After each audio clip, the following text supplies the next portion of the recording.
This page is the July 2001 cover of Famitsu DC, the Dreamcast-focused edition of the renowned Japanese gaming magazine. The vibrant cover features key artwork from Super Robot Wars Alpha and Capcom vs. SNK 2, prominently highlighting these titles. The magazine focuses heavily on Sega's Dreamcast console, declared as Sega Official on the cover. Major featured games include the highly anticipated sequel Shenmue 2, the online hit Phantasy Star Online Ver. 2, the platforming speedster Sonic Adventure 2, the strategic crossover Super Robot Wars Alpha, and the massive fighting game collaboration Capcom vs. SNK 2. The cover announces Sega 6 big exclusive reports, promising in-depth coverage of these and other Sega titles. Special features are also advertised, including a talk event featuring notable figures like Yuji Naka, Sonic creator, and Kenji Ino, plus a visit to a Sega development team. The issue also includes coverage of other games,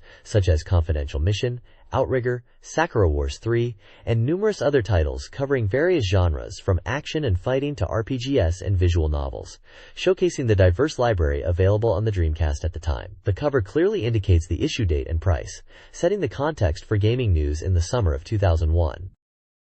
This page is a full-page advertisement for the strategy card game, Culminating 2. The prominent title, Culminating 2, is displayed with its Japanese subtitle.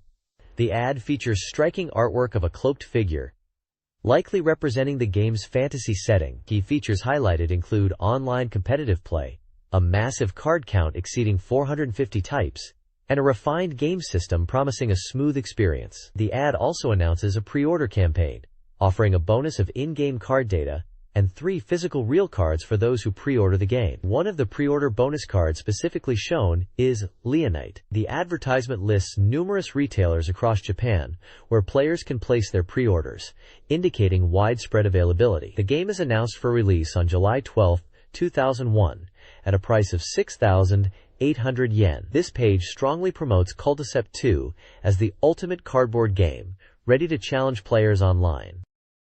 This page is a full-page advertisement for the original Culminating game on the Sega Dreamcast, highlighting its mystical card-based strategy gameplay and the official website. This page is an advertisement for the Skies of Arcadia Drama CD Volume 3, positioning it as the final chapter and highlighting its high-quality listening experience, available in stores now. This page is a full-page advertisement for the Skies of Arcadia Drama CD series, promoting Volume 3 as the exciting final chapter featuring the game's beloved characters and world. This page is a full-page advertisement for a collection of budget games for the Dreamcast console. The prominent text poses a rhetorical question, lamenting the high cost and fleeting nature of other forms of entertainment like crids, karaoke, arcades, and manga, contrasting them with the value offered by the featured games at a price of just 1,900 yen. The advertisement is for the Net Versus series, highlighting that all 7 titles are now available at this low price point and encourage players to get heated in online battles. The games featured are a collection of classic Japanese and international board and card games, including Mahjong, Shogi, Go, Hanafuda, Gomoku and Renju, chess, and Reversi. The core message is clear. Get significant entertainment value and competitive online play for the price of a minor expense. This page serves as the table of contents, laying out the features and articles found within the magazine. The cover art highlights characters from Phantasy Star Online Version 2, setting the tone for the Dreamcast content. The contents cover a wide range of topics, starting with features on numerous Dreamcast titles like Outrigger, Air, Exodus Guilty Neos, Eldorado Gate Volume 5, Gaia Master, The Virgin on Megiddo, Capcom vs. SNK 2, Millionaire Fighting 2001, Culminating 2, Gundam Battle Online, Candy Stripe, Crazy Taxi 2, Cleopatra Fortune, Comic Party, Confidential Mission, Sakura Wars 3, Seaman, Shenmue 2, Super Robot Wars Alpha for Dreamcast, Sega, Sonic Adventure 2, and more. Prominent features include the Beyond the Revolution Dreamcast Talk live event in Tokyo, featuring notable developers discussing the future. There are also Sega special sections focusing on big releases like Phantasy Star Online Ver. 2, Sonic Adventure 2, and Shenmue 2, as well as a Capcom Never End section covering titles like Capcom vs. SNK Millennium Fight 2000 Pro and Eldorado Gate. Beyond game features, the magazine includes sections for strategy data on games like Sakura Wars 3 and Bounty Hunter Sarah, a section dedicated to online gaming including direct columns by industry personalities, game reviews in the Famitsu DC Express section, a look at Sega consumer history, and the usual software schedule, Arcade games like Virtua Striker 3, Virtua Fighter 4, and Zero Gunner 2 also get a mention. This page dives into the exciting E3 2001 show, highlighting the new hardware war that dominated the event. It features reports from Sony, Nintendo, and Microsoft. Sony's section touches on their PlayStation 2 online strategy and the reveal of games like SOCOM, U.S. Navy SEALs. Nintendo's booth was packed, especially for the debut of GameCube titles like Luigi's Mansion and Pikmin. They confirmed the November 5th release date for the console in Japan and detailed its features. Microsoft made a big splash with the Xbox, announcing its November 8th launch and $299 price point.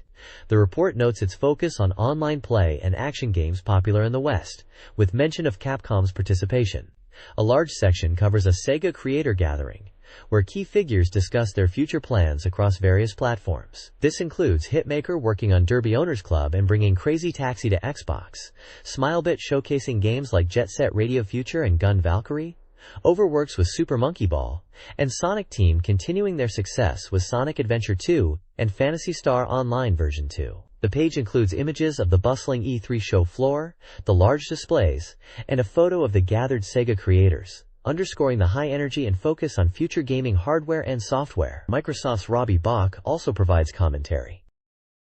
This page delves deeper into Sega's pivotal shift towards becoming a multi-platform publisher, a major theme coming out of E3 2001. The headline declares Sega's strategy is to become the world's #1 third-party company. The article highlights their strong showing at E3, where they unveiled a large lineup of 23 titles across multiple consoles. Peter Moore, then head of Sega of America, is featured, emphasizing their commitment to providing strong software lineups for various platforms. Sega showcased games for the Nintendo GameCube, Microsoft Xbox, Sony PlayStation 2, and the Game Boy Advance. Notable titles mentioned include the highly anticipated Super Monkey Ball and Phantasy Star Online version 2 for GameCube, a strong push for Xbox with Crazy Taxi, Gun Valkyrie, House of the Dead 3, and Jet Set Radio Future, plus key sports titles like NBA 2K2 and NFL 2K2 appearing on multiple platforms including PS2. The Game Boy Advance lineup featured popular series like Sonic, the Hedgehog Advance,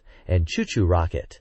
The page is visually supported by screenshots and box art for many of these titles, including Sega Bass Fishing 2 and Alien Front Online from their Dreamcast era, shown alongside upcoming games like Virtua Striker 3 for GameCube and Advance Columns, and Puyo Pop for Game Boy Advance. This page underscores Sega's aggressive approach to their new role in the industry.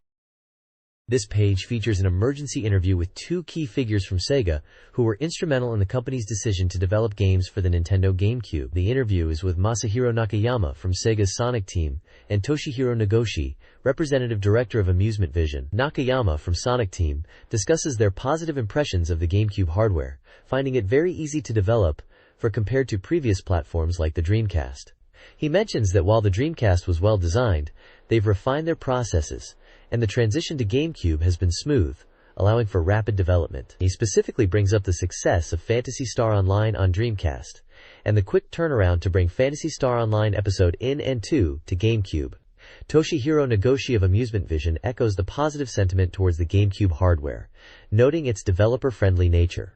He talks about how Sega's long history as both a hardware and software developer gives them a unique perspective and skill set when creating games for other platforms. Nagoshi hints at the potential for original titles on the platform, building on Sega's arcade development expertise, such as bringing Virtua Striker 3 to GameCube and potentially other arcade hits. Both express excitement for working with Nintendo hardware and believe Sega's software will shine on the system, appealing to a broad audience. The interview highlights Sega's confidence in their new multi-platform direction and their ability to quickly adapt to new hardware, like the GameCube.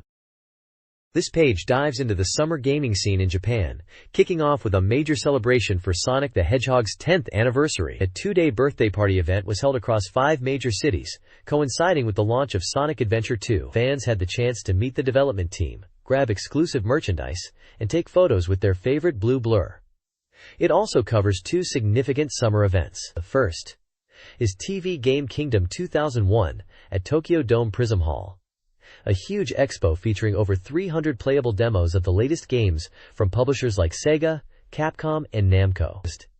This was a prime opportunity for players to get hands-on with upcoming titles, attend stage shows, and grab some swag. The second is the 14th Next Generation World Hobby Fair, a large hobby event in Chiba, where Sega also had a prominent presence, specifically highlighting Sonic's anniversary with stage events and demos.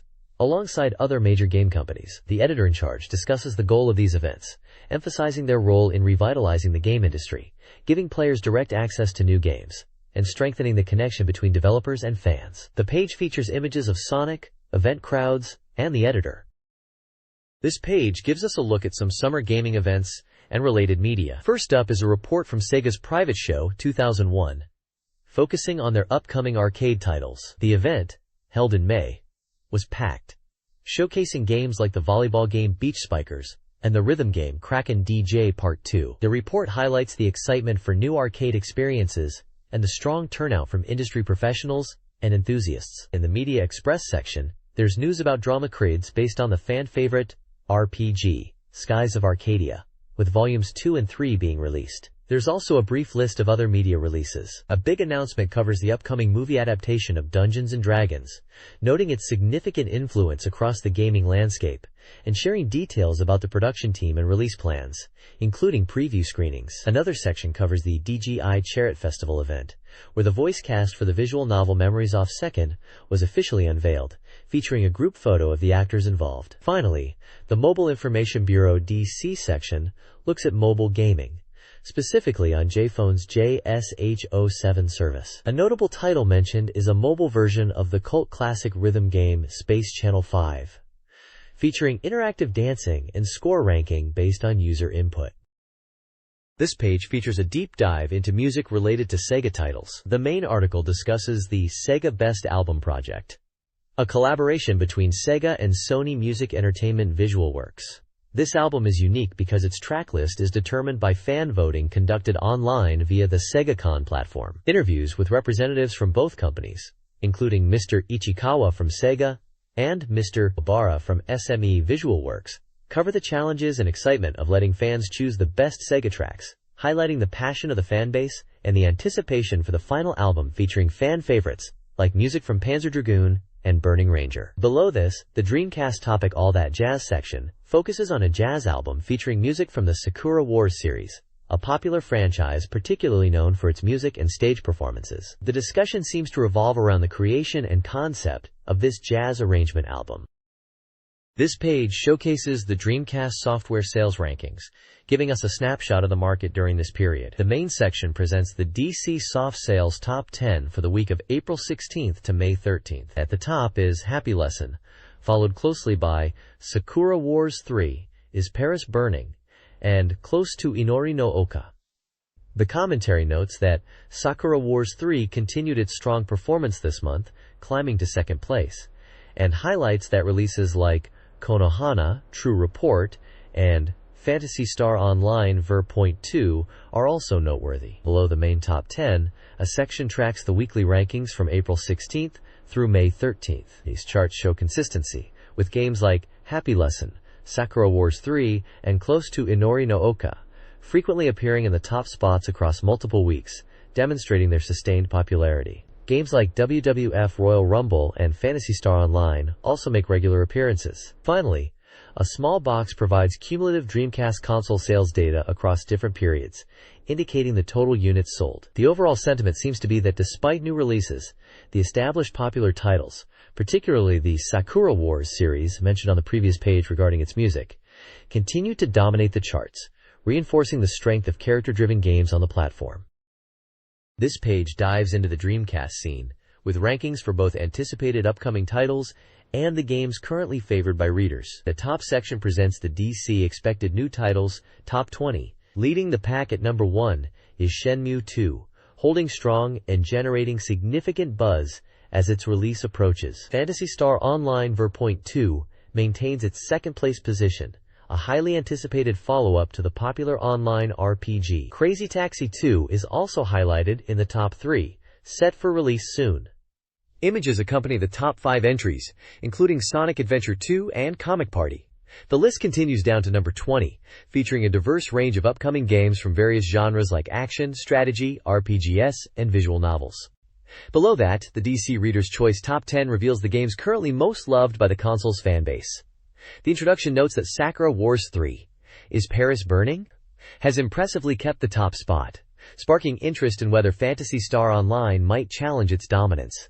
The accompanying image features characters, likely from these popular series. Following Sakura Wars 3 and Phantasy Star Online in the top rankings are critically acclaimed titles like Soul Calibur, Skies of Arcadia, listed here by its Japanese name Eternal Arcadia, and the original Shenmue. The chart rounds out with fan favorites such as Canon, Crazy Taxi, Grandia 2, Resident Evil Code, Veronica, and the unique Sega tribute game Sega. This section clearly shows the enduring popularity of established franchises and key titles on the Dreamcast platform. This document chronicles the Windows version, CMAIL, of the peculiar creature simulator, Seaman. It presents a snapshot of the game's status post-release. File number 1 notes the availability of the game disc, community engagement, and version updates, with 1.02 being the latest. File No. 2 covers creator Yute Saito's activities at E3, including a panel on game design and discussions about Seaman, alongside industry recognition for the game. The piece also showcases the Original Game Character of the Year award. File number 3 highlights the fan website, cmailfan.com, as the central hub for information and community interaction. A Wanted section seeks user experiences. The piece highlights continued developer support and a dedicated fan base for the unique game. This page presents a cross-review section for new game releases. Featured prominently are Sega's arcade-style racer, Crazy Taxi 2, and the adventure game, Exodus Guilty. The review for Crazy Taxi 2 highlights the game's shift from San Francisco to a New York-inspired setting, and praises the introduction of the hopping mechanic, which adds strategic depth to navigating the environment and finding fares. Reviewers generally found the gameplay engaging and the challenge satisfying, noting the series' signature fast-paced action is well intact, with exciting new ways to play. Exodus Guilty, on the other hand, is reviewed as an adventure game focusing on its story, visuals, and multiple time periods. Reviewers comment on the engaging narrative and the detailed character illustrations and backgrounds. The game is noted for utilizing a multi-time zapping system, which likely allows players to shift between different eras, influencing the story's progression. The consensus points towards a strong emphasis on the narrative experience. The page also features comments from several reviewers, including the editor-in-chief, offering brief personal takes on the games, covering aspects like core gameplay satisfaction and overall impressions.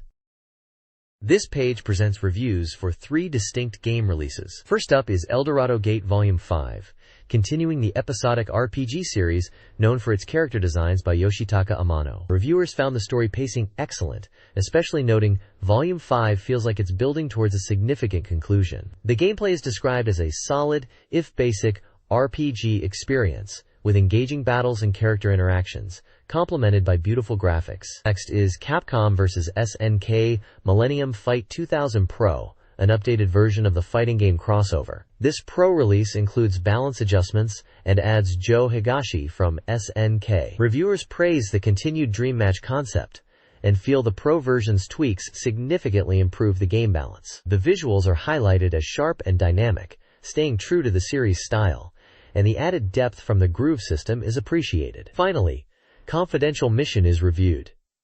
This is a port of Sega's arcade light gun shooter. Critics found it a faithful and enjoyable adaptation of the arcade experience. They point out the game provides satisfying, stress-relieving shooting action and includes additional content like minigames and training modes, offering good value and volume beyond the arcade original. Overall, it's seen as a high-quality port for fans of the genre. This page features reviews for 3 distinct games. First up is the puzzle game Cleopatra Fortune, described as a block-dropping puzzler where you clear groups of blocks and treasures. Reviewers note the simple but engaging gameplay and mention different modes like time attack and quiz. Some found it enjoyable, while others felt it could be a bit repetitive, despite its arcade origins. Next we have Miss Moonlight, an adventure game set in a unique blend of Middle Eastern and Chinese fantasy.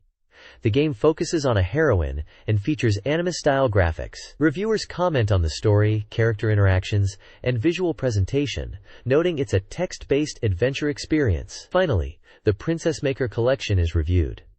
This compilation brings together the first 2 games in the popular simulation series, Princess Maker, along with some extras. The reviews highlight the core gameplay of raising a young girl into adulthood, managing her schedule and stats. They note the game's origins on PC, and praise the classic simulation experience it offers. This page presents a selection of recent and upcoming game releases. On the left, prominently featured is Welcome to Pia-Carrot 2.5, a simulation game known for its anime style and focus on character interaction within a restaurant setting. The review highlights the high quality of the production, praising the beautiful visuals, detailed character expressions, and the depth of the storyline and characters. It sounds like a solid entry for fans of the genre, offering a satisfying simulation and narrative experience. To the right, the page lists several other titles that have recently hit or are soon to hit the market. This includes Phantasy Star Online Ver 2, an expanded version of the popular online RPG, Capcom and Saikyo All-Stars Matchup Net Gimmick, a crossover fighting game featuring characters from both companies, and the action-packed sequel Sonic Adventure 2. Also listed are Gundam Battle Online, an online simulation game set in the popular mecha universe, Magic, The Gathering, likely a digital adaptation of the famous card game, and Gaia Master Legend, Decisive Battle, Century King Legend, a fighting game title. This section provides a quick overview of a diverse range of games available across different genres. This page features an exciting urgent report on the upcoming Dreamcast release of Super Robot Taisen Alpha, known in the West as Super Robot Wars Alpha. The headline declares it another Alpha, reborn with 3D representation, highlighting the significant visual upgrade from the original PlayStation version. The page is filled with screenshots showcasing this evolution. We see tactical map views characteristic of the strategy RPG genre, alongside dramatic character dialogue scenes featuring beloved pilots and commanders from various iconic mecha anime series, including characters that appear to be from Mobile Suit Gundam. The bulk of the visuals are dedicated to dynamic battle sequences, displaying giant robots, mechs, from different franchises engaging in combat with flashy, presumably 3D rendered animations and effects. Recognizable designs like various Gundams and other super robots are prominently featured. According to the text, this Dreamcast version is presented as a significant evolution over its PS counterpart, promising enhanced graphics and content. The article includes details about the game's genre as a simulation RPG and hints at insights from the producer regarding the improvements made for this release. It's a strong preview for fans eager to experience this massive crossover robot war saga with updated visuals. This page continues the detailed look at Super Robot Wars Alpha on the Dreamcast, focusing specifically on the massive visual upgrade. The headline boldly declares, "All robots are polygonal," and "New attempts at presentation are made." The focus here is on the dynamic, 3D battle sequences. Multiple sections highlight specific mechs and their signature attacks. We see screenshots illustrating attacks like Great Mazinger's Thunderbreak, Buildbind's Hyper Aura Slash, Giant Robo's Full Power Punch, and Gundam's Fin Funnel and Hyper Mega Launcher. The text explains that the move to polygons allows for multi-angle camera views during combat, providing a dynamic and stereoscopic and gorgeous presentation. It notes that scenes are rendered from various angles, moving through deep space to create immersive battle experiences. For instance, the description for the Fin Funnel highlights the 3D space representation and movement. The Giant Robo section mentions dynamic production from various angles up to the moment of impact.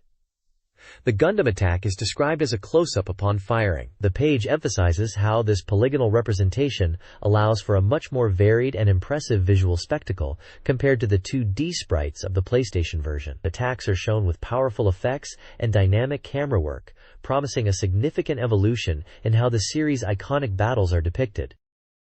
The next page details how Super Robot Wars Alpha on Dreamcast is beautifully renewed beyond just the battle scenes. It explains that the battle maps and the units on them are now fully polygonal, allowing maps to be rotated and preventing units from being hidden behind buildings. Character graphics for scenario events have also been completely redrawn in high resolution, providing a much sharper look. The page then showcases several impressive battle scenes. Featured attacks include Combattler V's signature Shoudenji spin, Evangelion Unit 01's intense berserk mode, Getter Dragon's powerful shine spark shown from dynamic angles, Mazinger Z's classic breastfire attack with enhanced visuals, and V2 Assault Buster Gundam unleashing its devastating wings of light. The presentation emphasizes dynamic camera work and updated effects for these iconic attacks, showcasing the significant visual leap offered by the Dreamcast hardware. The next page features an interview with producer Takanobu Terada, discussing the new era of Super Robot Wars Alpha brought about by its move to 3D on the Dreamcast. Terada talks about the trial and error involved in perfecting the 3D battle scenes. He explains how the transition allowed for more dynamic camera work, including zooming and perspective changes, moving beyond simple 2D cuts. Units now move more three-dimensionally, enabling exciting sequences like dodging attacks, or the dynamic transformation and combination sequences the series is known for. The page highlights specific examples, noting that the Gundam F-91's Vespar attack was finally realized in a satisfying 3D representation. The interview also touches upon the inclusion of combined attacks, a feature made possible by the Dreamcast's capabilities, allowing for new strategic and visual depth in battles like Mazinger Z and Great Mazinger's powerful double attacks. Screenshots show the impressive 3D models and dynamic attack animations, demonstrating the significant visual leap the game achieved.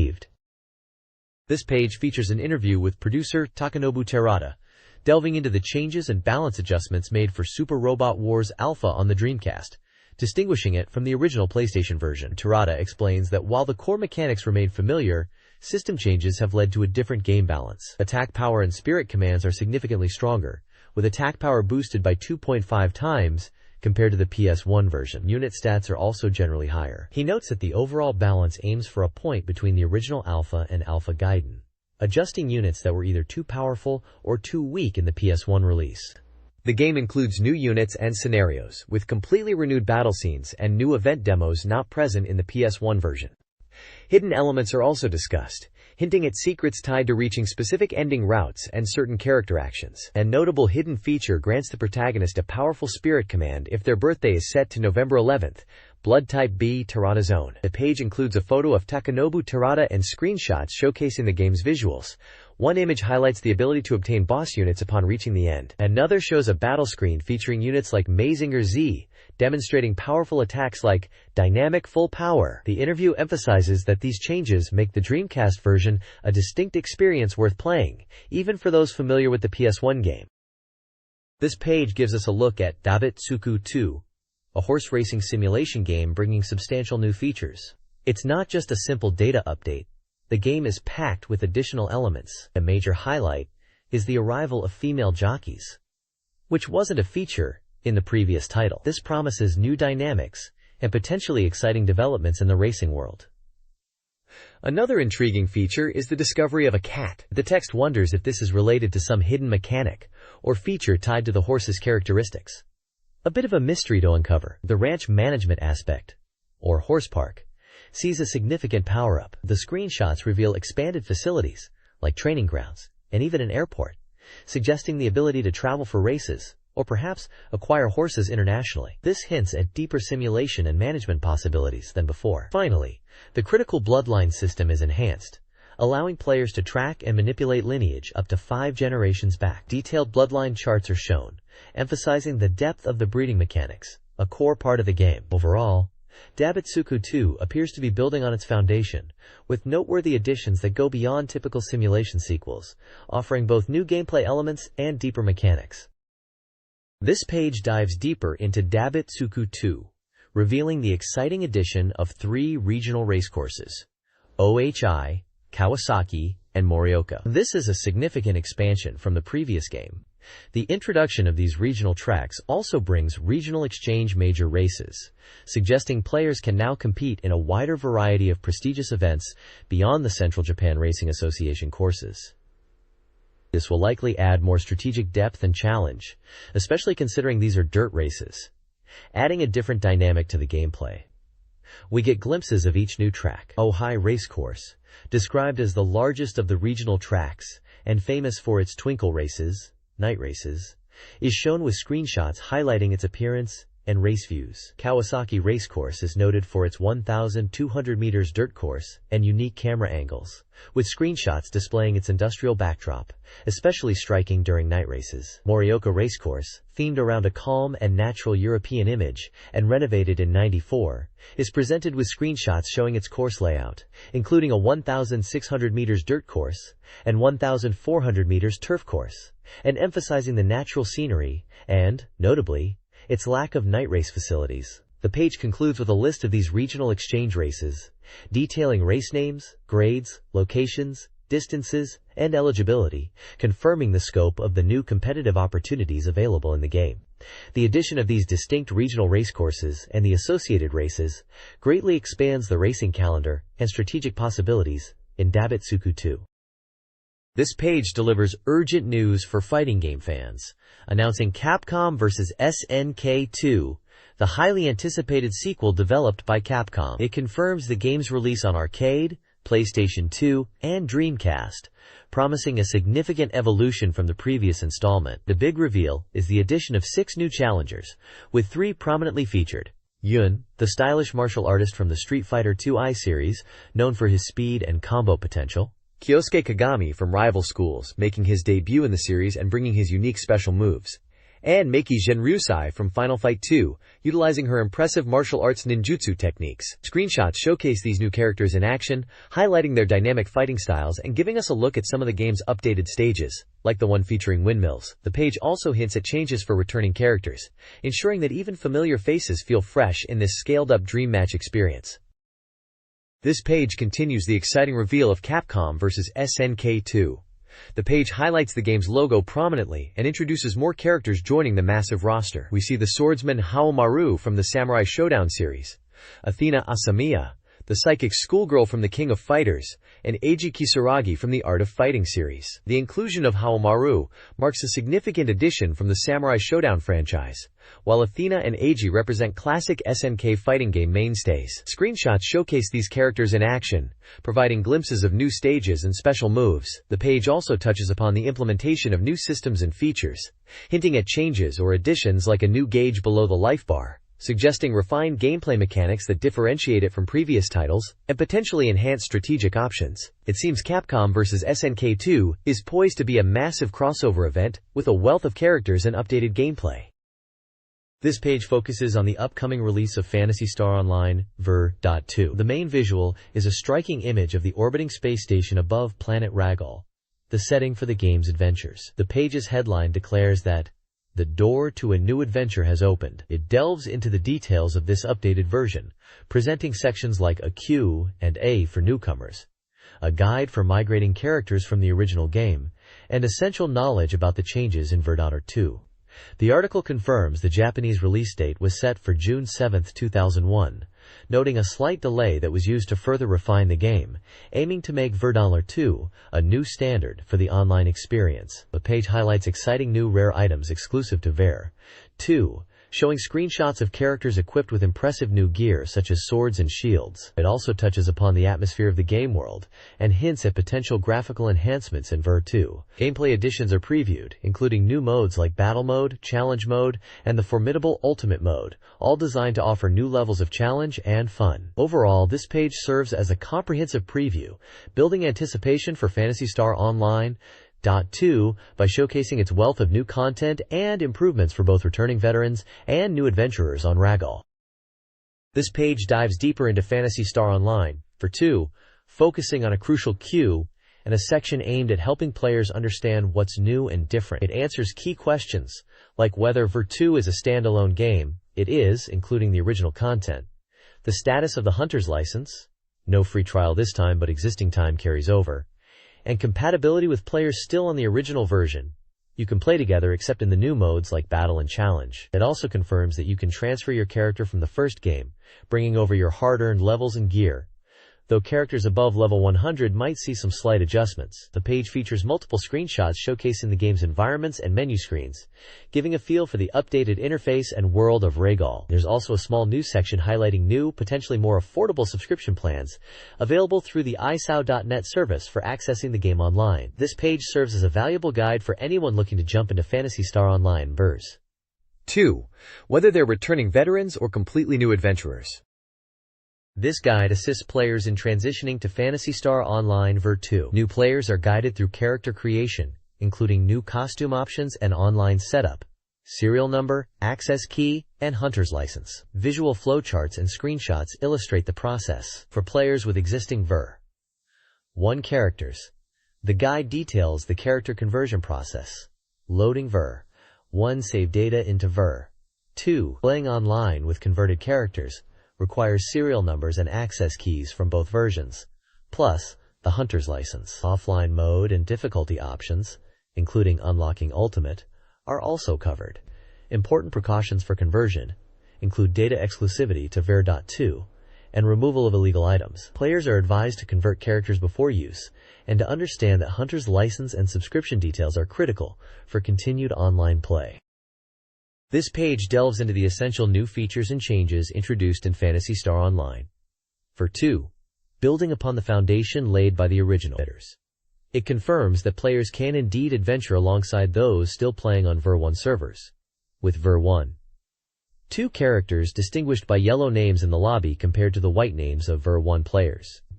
The magazine highlights that special weapons are now truly special, with changes to how rare items are named and visually presented. Navigating the game is made easier, with new convenient shortcut windows accessed by holding the Start button, offering quick access to weapons, techniques, and items. For leisure, a dedicated new lobby area, Ship Lobby 1115, is introduced, featuring the Go Go Ball minigame, which looks like a fun soccer-style distraction. The player's status screen has also been expanded significantly, providing multiple pages of detailed information ranging from basic stats and abilities to battle and challenge mode records. Other points covered include how character data is saved to the VM memory card, the ability to exchange symbol chats and guild cards, the inclusion of new characters and costumes, and confirmation that you can still revisit and play the content from the original version. Everything is being prepared for the ultimate challenge. Ultimate Mode. This page dives deep into the challenging new Ultimate Mode introduced in Phantasy Star Online. For 2, building on the content discussed on the previous page. The page notes that the atmosphere in Pioneer 2 feels different, hinting at the intensified difficulty awaiting players. Stepping into the forest area reveals a transformed environment with strange lighting and a palpable sense of dread. The reviewer highlights that Ultimate Mode isn't just about tougher enemies. It's about entirely new encounters and behaviors. Enemies are larger, hit harder, and possess increased resilience, requiring players to adapt their strategies significantly. The article points out how even familiar foes like the Booma and Gigaboomas present a serious threat. Furthermore, Ultimate Mode introduces specific new rules, particularly impacting android characters, hunters. They lose the ability to heal status effects using techniques, but gain the capability to use traps. Other healing items like mates and fluids are also enhanced, and androids can now set traps directly within the map. This mode demands a high level of preparation, with a recommended minimum character level of 80 to tackle online play successfully. The page emphasizes that Ultimate Mode provides the ultimate test of skill and teamwork. This page delves further into the intense challenges of Phantasy Star Online Ver.2's Ultimate Mode. The article highlights the discovery of powerful new weapons exclusive to Ver 2, fueling the excitement for rare item hunting among players. The reviewer shares their first impression after tackling Ultimate Mode, emphasizing just how demanding it is. Venturing back into familiar areas like the forest reveals them transformed into brutal battlegrounds, teeming with tougher, more aggressive versions of classic enemies like Boomas and Gigaboomas. The page notes the importance of mastering high-level techniques, mentioning the discovery of spells exceeding level 16. The section recounts the thrilling and difficult first encounter with the boss Sildragon in Ultimate Mode, underscoring the need for precise strategy and character development. The article also provides insights from different players, all agreeing on the mode's extreme difficulty, but acknowledging the immense satisfaction of overcoming its hurdles. One writer notes their character has reached level 100, suggesting the dedication required. The page concludes by reinforcing that Ultimate Mode is the ultimate test for hunters, rangers, forces, and androids alike, urging players to push their limits and seek out the powerful new gear.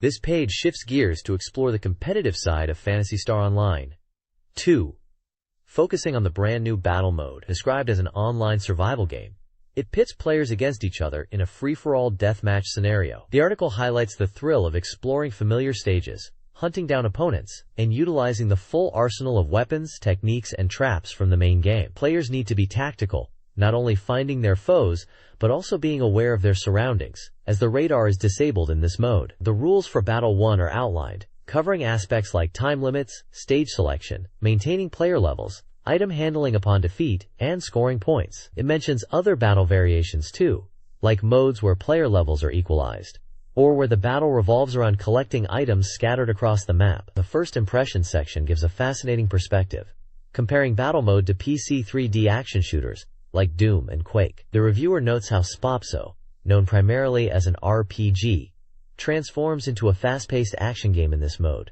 which they initially hadn't expected. They also touch upon the music, after battle mode, mentioning that the BGM is arranged for battle, enhancing the overall experience, a detail they particularly enjoyed.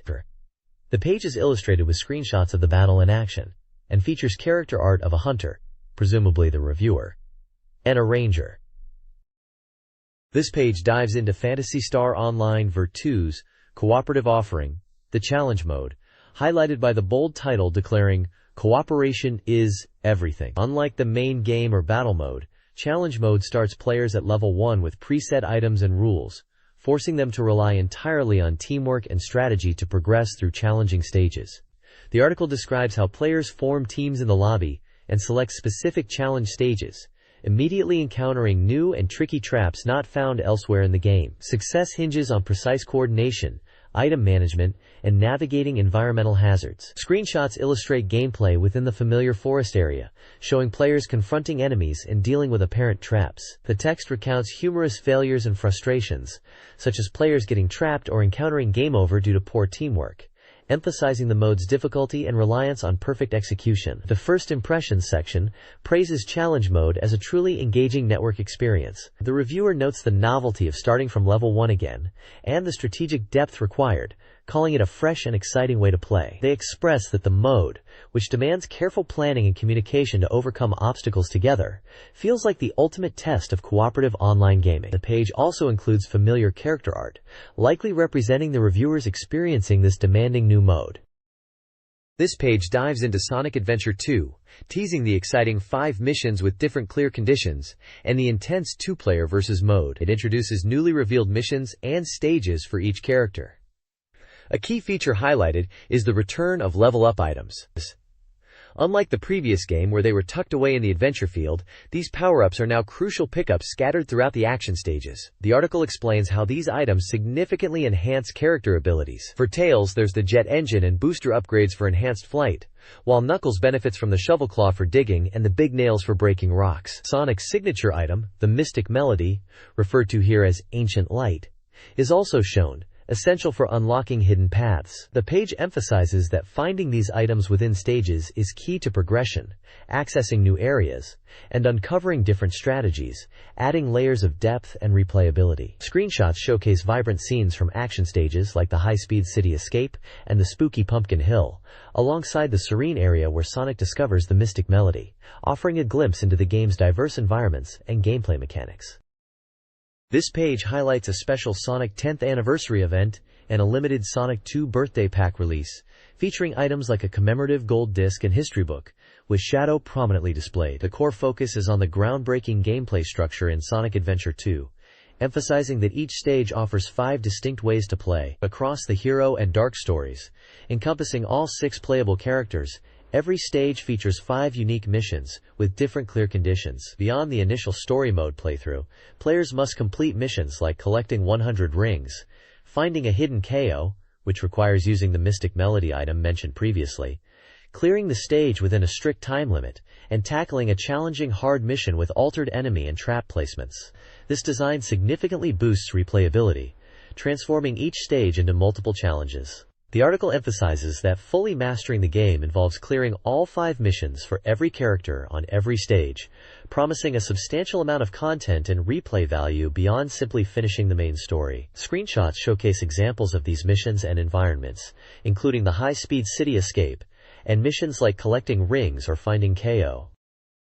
This page gives us another exciting look at Sonic Adventure 2, showcasing the distinct gameplay styles on the hero and dark sides. We see Tails taking on the Mission Street stage from the hero perspective, piloting his trusty Cyclone vehicle through a bustling, albeit collapsing, city environment. It's all about high-speed traversal and blasting enemies in this mechanical marvel. Then, the focus shifts to the dark side, with Dr. Eggman in the weapons bed stage, piloting his imposing mech. Eggman's gameplay is centered around locking onto and destroying swaths of enemies in a more deliberate, combat-focused style. The screenshots highlight the chaotic destruction Eggman can unleash. The page also teases the inevitable clash between these two rivals, showing a boss battle where Tails and his Cyclone goes head-to-head against Eggman's powerful machine, promising intense mechanical combat encounters in the game. This page continues our dive into Sonic Adventure 2, this time highlighting the distinct gameplay experiences of Knuckles and Rouge. On the hero side, we see Knuckles exploring stages like Pumpkin Hill and Aquatic Mine. His gameplay involves searching for scattered Master Emerald pieces, navigating diverse environments filled with traps and hidden paths, emphasizing exploration and platforming. The screenshots show Knuckles in a spooky Halloween-themed area and an underwater section. Switching to the dark side, the spotlight is on Rouge the Bat in the security hall stage. Her missions appear to involve infiltrating secure areas, navigating complex layouts filled with security systems like lasers, and likely also searching for treasure. The images show Rouge maneuvering through a high-tech, laser-filled environment. The page also features a boss encounter, depicting one of the golem bosses players might face. Finally, there's a section with the development team discussing the game, specifically focusing on their presentation at E3 and providing insights into the game's design and vision, highlighting the different gameplay styles and characters. This page dives into the latest revelations about Shenmue 2. Prominently featured is the character Shenhua, an important figure from the game.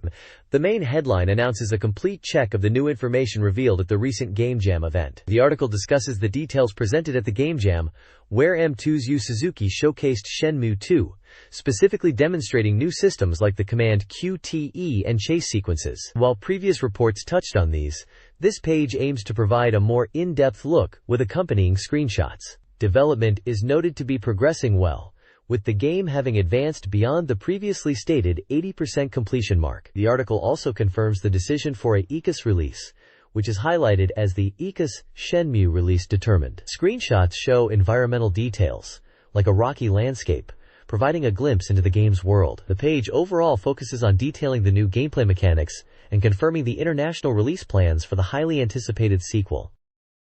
This page offers a detailed look at the command QTE system in Shenmue 2, highlighting how it creates thrilling gameplay sequences. Building on the foundation of the original game's QuickTimer events, command QTES are integrated more dynamically into crucial moments, making player interaction during events like chases and street fights more engaging. The article demonstrates this with several examples.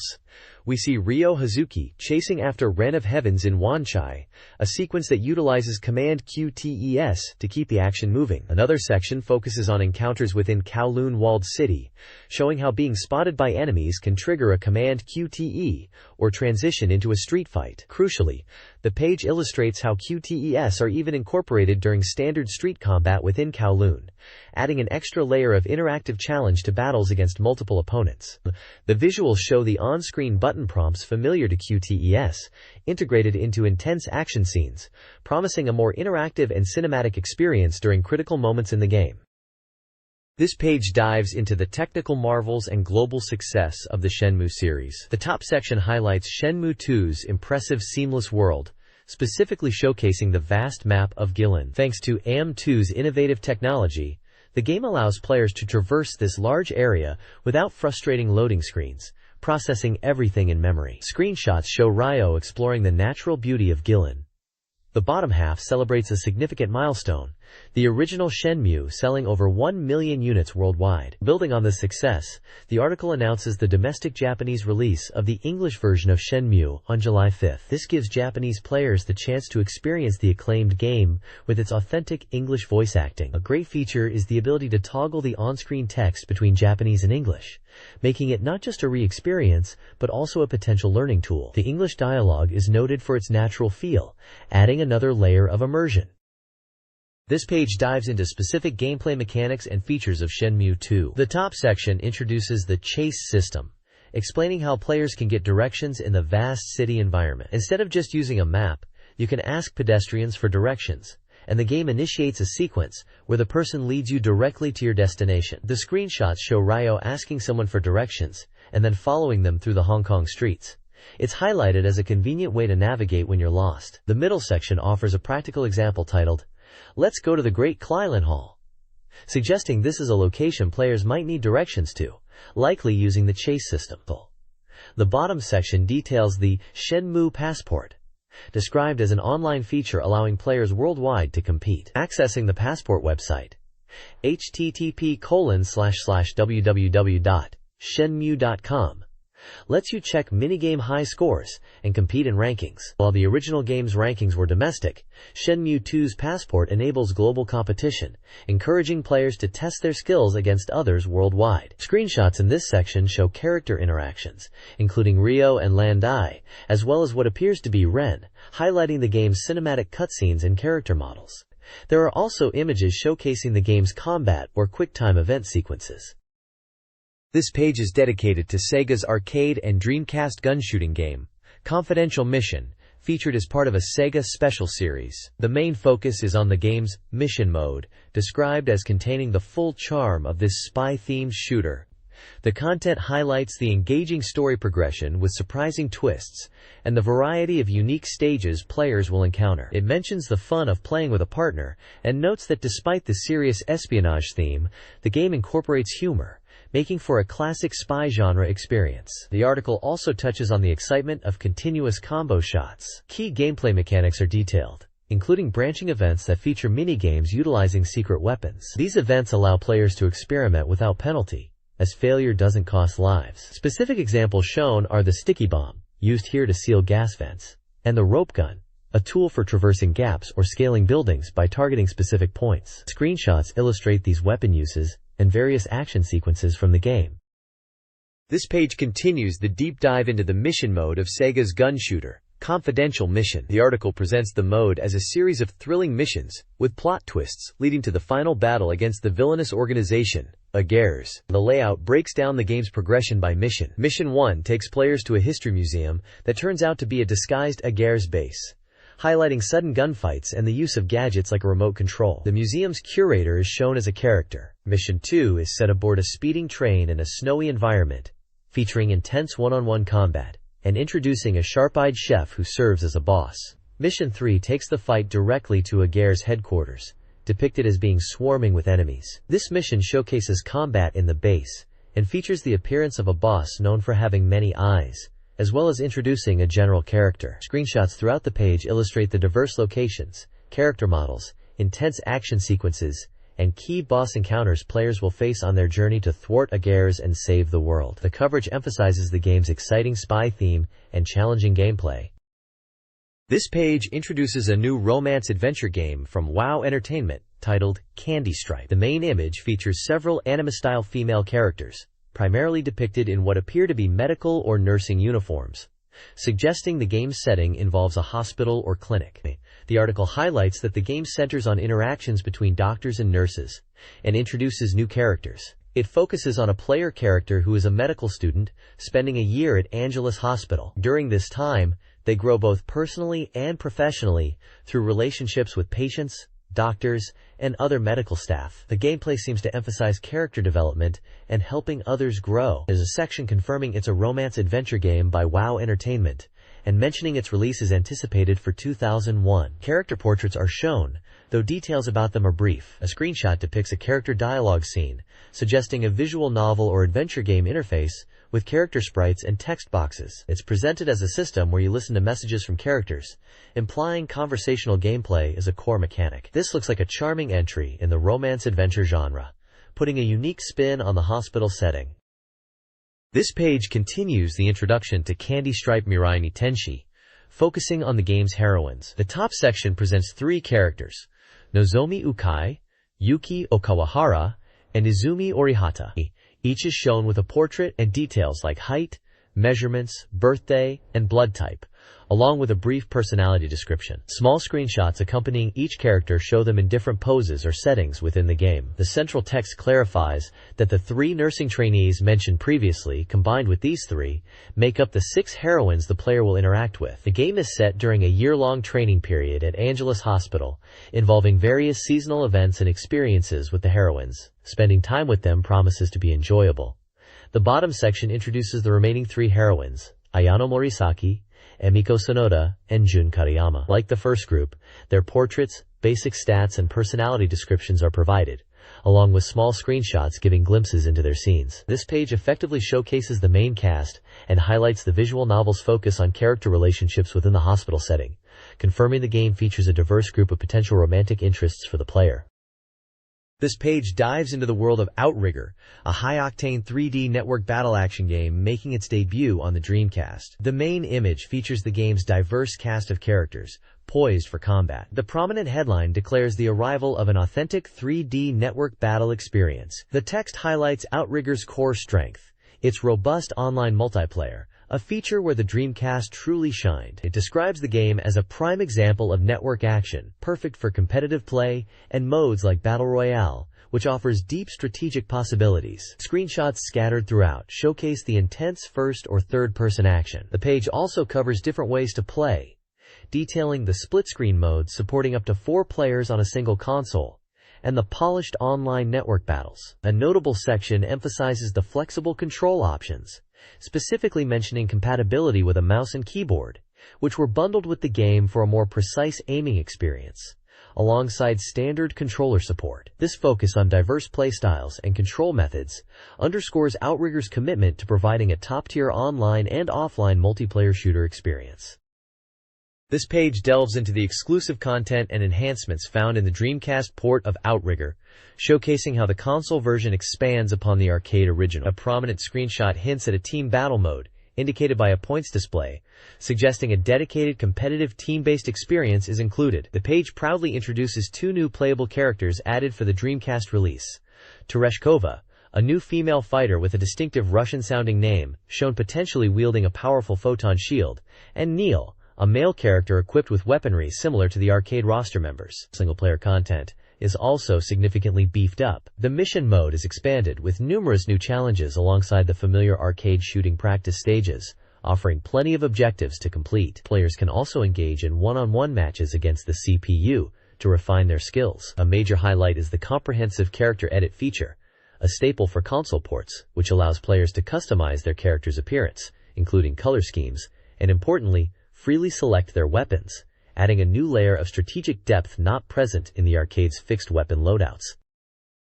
This page dives deep into Capcom vs. SNK Millennium Fight 2000 Pro, detailing the significant changes and enhancements made for this updated version. As an expert gamer, this is where the real tweaks and balance adjustments happen, and the magazine highlights these for dedicated players. The focus is on what's new compared to the original Capcom versus SNK. A major point is the addition of Dan Hibiki from Capcom and Joe Higashi from SNK, expanding the roster and team-building possibilities. The magazine notes that Level 3 Super Arts, known as Level 3 Supers in some regions, have been powered up, becoming even more impactful. Screenshots showcase these powerful moves in intense battles, featuring iconic characters like Ryu, Kyo, Ken, and Cammy. Another interesting aspect covered is the distinction between normal and X character modes, showing how moves and strategies can differ significantly depending on the chosen style. The article emphasizes that this Pro version isn't just a simple update, but includes careful balance adjustments across the entire roster, implying a more refined competitive experience. It's clear this page is aimed at fans eager to understand how their favorite fighters and tactics have evolved in this new iteration.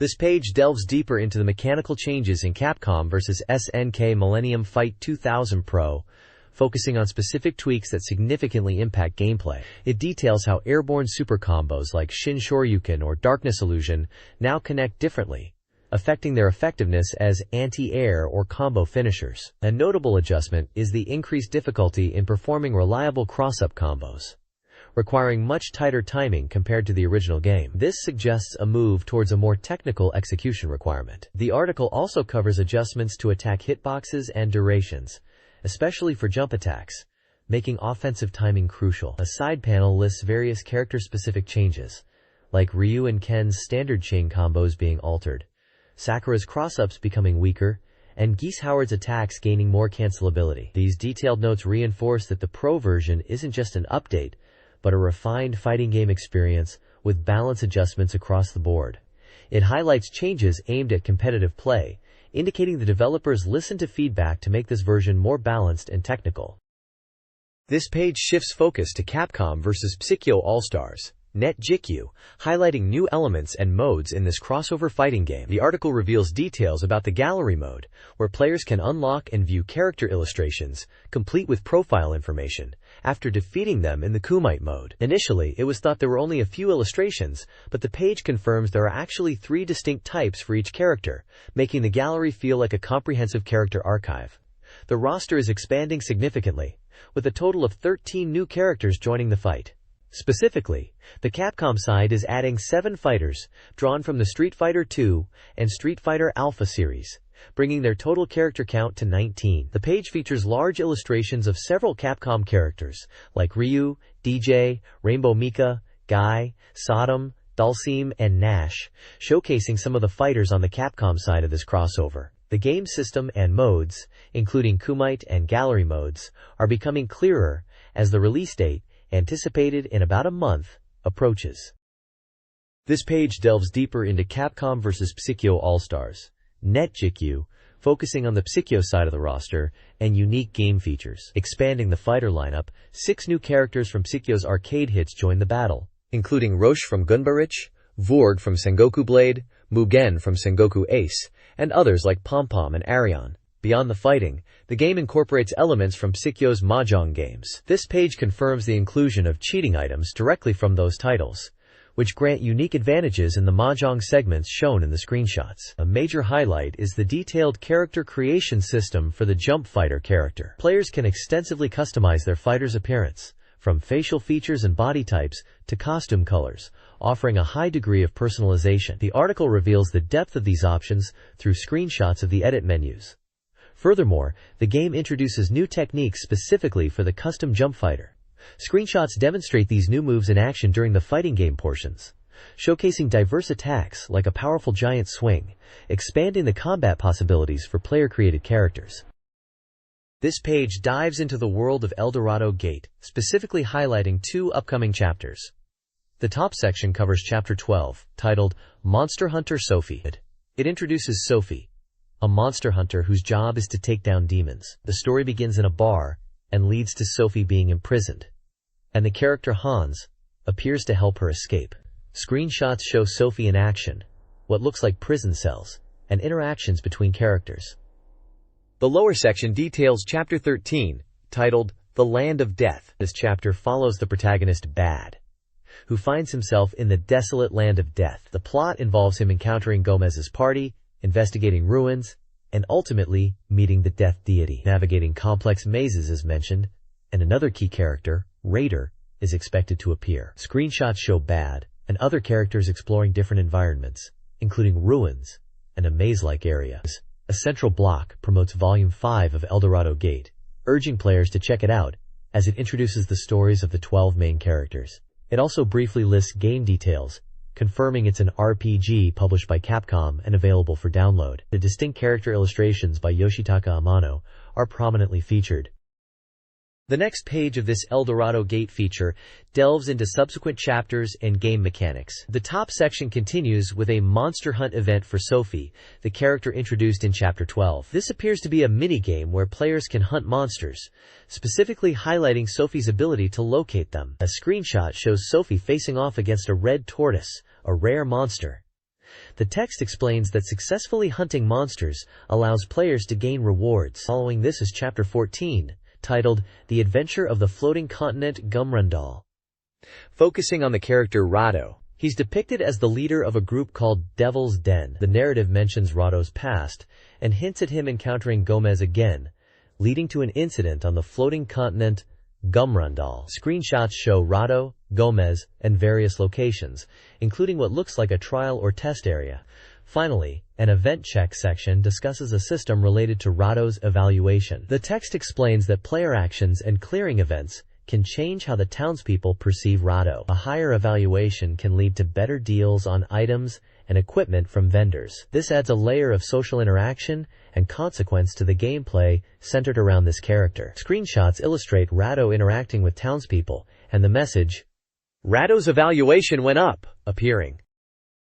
This page features Heavy Metal, Geomatrix, a 3D action game released for both arcade and Dreamcast, with the focus here being on the Dreamcast version, which includes unique elements. The game features visceral 3D action gameplay, with a focus on combat, utilizing various weapons and items, and special attacks unique to each character. The page highlights the different game modes available, stating there are a total of 4 modes supporting 1 to 4 players. These include the core arcade mode, versus and network modes for competitive play, and a Dreamcast exclusive mode called Chaos Matrix. The text mentions the versus and network modes support up to 4 players, allowing for chaotic battles online. Screenshots showcase character selection screens, intense in-game combat with characters using weapons and special moves, and a glimpse of a main menu screen. The content emphasizes the depth added to the Dreamcast version compared to the arcade original, promising plenty to explore in the exclusive modes like Chaos Matrix. There is also a small box detailing basic game information like genre, 3D action,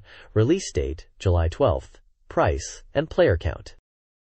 This page delves deeper into heavy metal Geomatrix, focusing on the Dreamcast exclusive Chaos Matrix mode and providing details on the arcade version. The Chaos Matrix mode is highlighted as a unique single-player experience where players must defeat enemies, collect key items, and reach a designated goal within a time limit. The mode features 4 distinct areas, each containing multiple stages, with clearing stages unlocking further challenges, ultimately leading to a total of 32 stages to conquer. Gameplay follows a loop.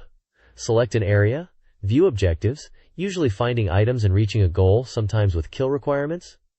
Battle through the stage collecting items, and finally race to the exit. Success is measured by time, remaining health, and collected bonus items. The page also briefly touches upon the arcade version, noting its release slightly ahead of the Dreamcast port. It emphasizes the vibrant action and diverse environments available in the arcade experience, showcasing several screenshots of different stages and intense combat situations. The mention of 4-player network play in the arcade version suggests the potential for a robust competitive experience, which aligns with the multiplayer modes mentioned on the previous page for the Dreamcast version. Overall, the page reinforces that the Dreamcast version offers not only the core action experience, but also significant exclusive content, like the extensive Chaos Matrix mode.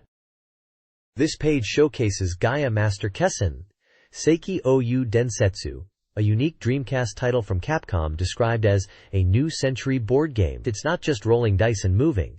The game features 3D graphics and incorporates action elements. Players navigate board-like maps, acquiring property, and managing assets. But the core strategy and victory often hinge on a dynamic card battle system. The page details the game modes, including a single-player story mode and a versus mode for up to 4 players, which includes Battle Royale and Tag Battle variants. Players can choose from various characters, each with their own traits, and play on different board layouts referred to as stages. The use of cards is highlighted as crucial, affecting movement, income from properties, disrupting opponents, and serving as the basis for combat encounters. The card battles are depicted with character sprites, engaging in strategic card play to determine the outcome. This blend of traditional board game mechanics with strategic card combat and 3D presentation for the Dreamcast makes Gaia Master stand out.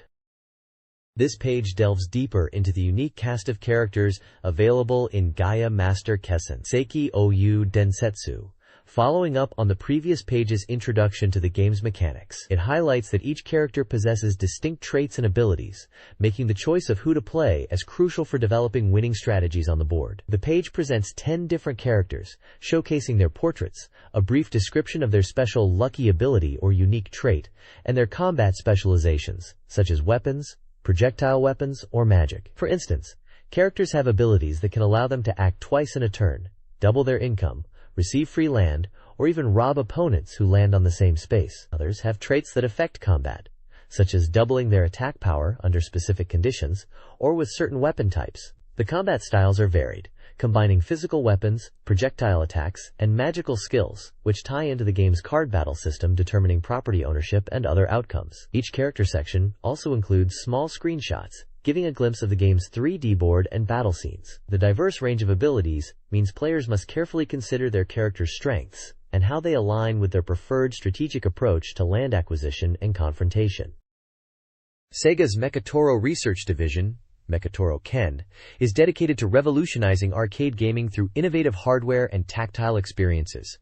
Led by Mr. Yoshimoto, the team focuses on large-scale hardware, peripherals, and immersive player interaction. Yoshimoto's background includes developing experimental machines for games like Afterburner and simulators such as Thunderblade and Galaxy Force. Mekatoro Ken prioritizes responsive controls and realistic feel, evident in home console peripherals like the GT Force steering wheel. They design systems from the player's perspective, emphasizing the physical interface, controllers, vibrations, and how the player connects with the machine. Their goal is to create an emotional connection through high-quality hardware design, seeking to win over players with subtle details and immersive experiences, exemplified by projects like the R360 cabinet. This page delves deeper into Sega's Mekatoro Research and Development Department, the team led by Mr. Yoshimoto discussed previously. It outlines the department's core activities, which fall into three main categories. Developing large-scale hardware, encompassing not just traditional arcade cabinets, but also peripherals like the club cart. Software development that works in tandem with their unique hardware, and the creation of prizes, such as those for the iconic UFO Catcher Crane game.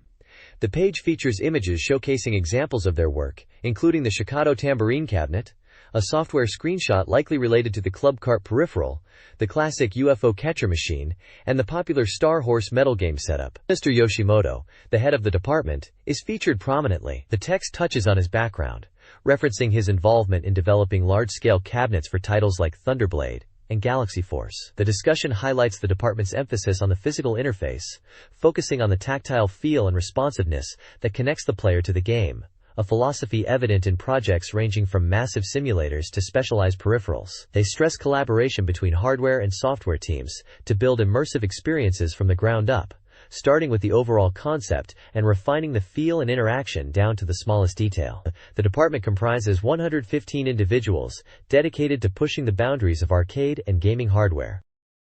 This page continues the discussion around Yoshimoto Works, Sega's Mekatoro Research and Development Team. The section reinforces their role in creating large-scale arcade experiences, featuring images of classic full-cabinet titles like Thunderblade and Galaxy Force, both known for their immersive hydraulic motion and unique control schemes. The accompanying text delves into the philosophy behind their work. It highlights the importance of the tactile feel and interaction in games, starting from the core concept and refining the experience down to the smallest detail. Mr. Yoshimoto expresses a desire to create spaces where players can feel the warmth of analog human-to-human communication, suggesting a focus not just on the game itself, but the overall social arcade environment.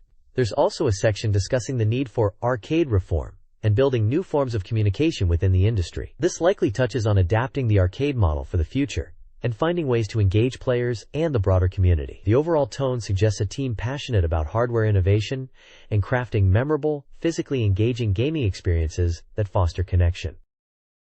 This page continues our look at Sega's arcade development efforts, moving beyond the massive hydraulic cabinets to focus on other popular genres, prize games and medal games. We hear from two key figures at Sega discussing their approaches to these mainstays of the arcade scene. First, Dochingo, a creative section manager, talks about evolving prize games. He highlights the Super Guru Station, a machine where prizes rotate, representing a move towards more diverse prizes beyond just plush toys, incorporating items like cameras and radios. He emphasizes making these games approachable and enjoyable for players, creating systems where winning feels achievable, and the experience can entertain multiple people simultaneously. He notes the need to innovate and change the style of prize games to increase their share in arcade revenue.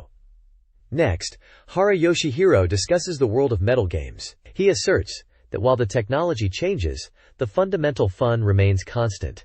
He points to games like Royal Ascot 2, a large-scale horse racing simulation, and pusher games, where the simple thrill of watching medals fall is key. He contrasts the unique tactile and social experience of arcade medal games with home console gaming, highlighting the depth of strategy and the satisfaction of winning medals. Both developers touch upon the ongoing challenge of maintaining core appeal while integrating new concepts and technology into their respective game types.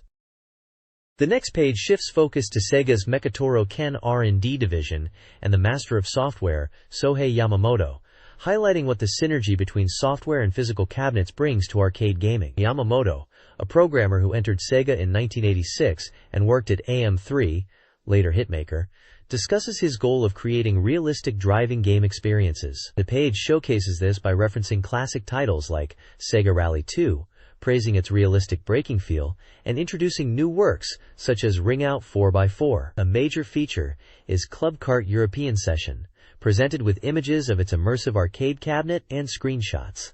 The most innovative aspect highlighted is the game's card system. This technology allows players to save their progress, customize their in-game avatars and vehicles, and provides a persistent, evolving experience that keeps players engaged beyond a single credit. The page emphasizes how this card system fundamentally changes the game by allowing for deep customization and progression, a significant step in arcade driving simulation. This page continues our look into Sega's Mechatoro R&D Dep, featuring Motohiko Higashiguchi, who focuses on developing the physical arcade cabinets that define the experience. Higashiguchi discusses the importance of large, immersive cabinets in creating the unique atmosphere of arcades. He mentions his work on titles like Infinity 500, Flash Beats, and the rhythm game Kraken DJ, where the player interacts directly with the cabinet as a DJ. The page also highlights the experimental process in developing interfaces, touching on a concept called Lost World.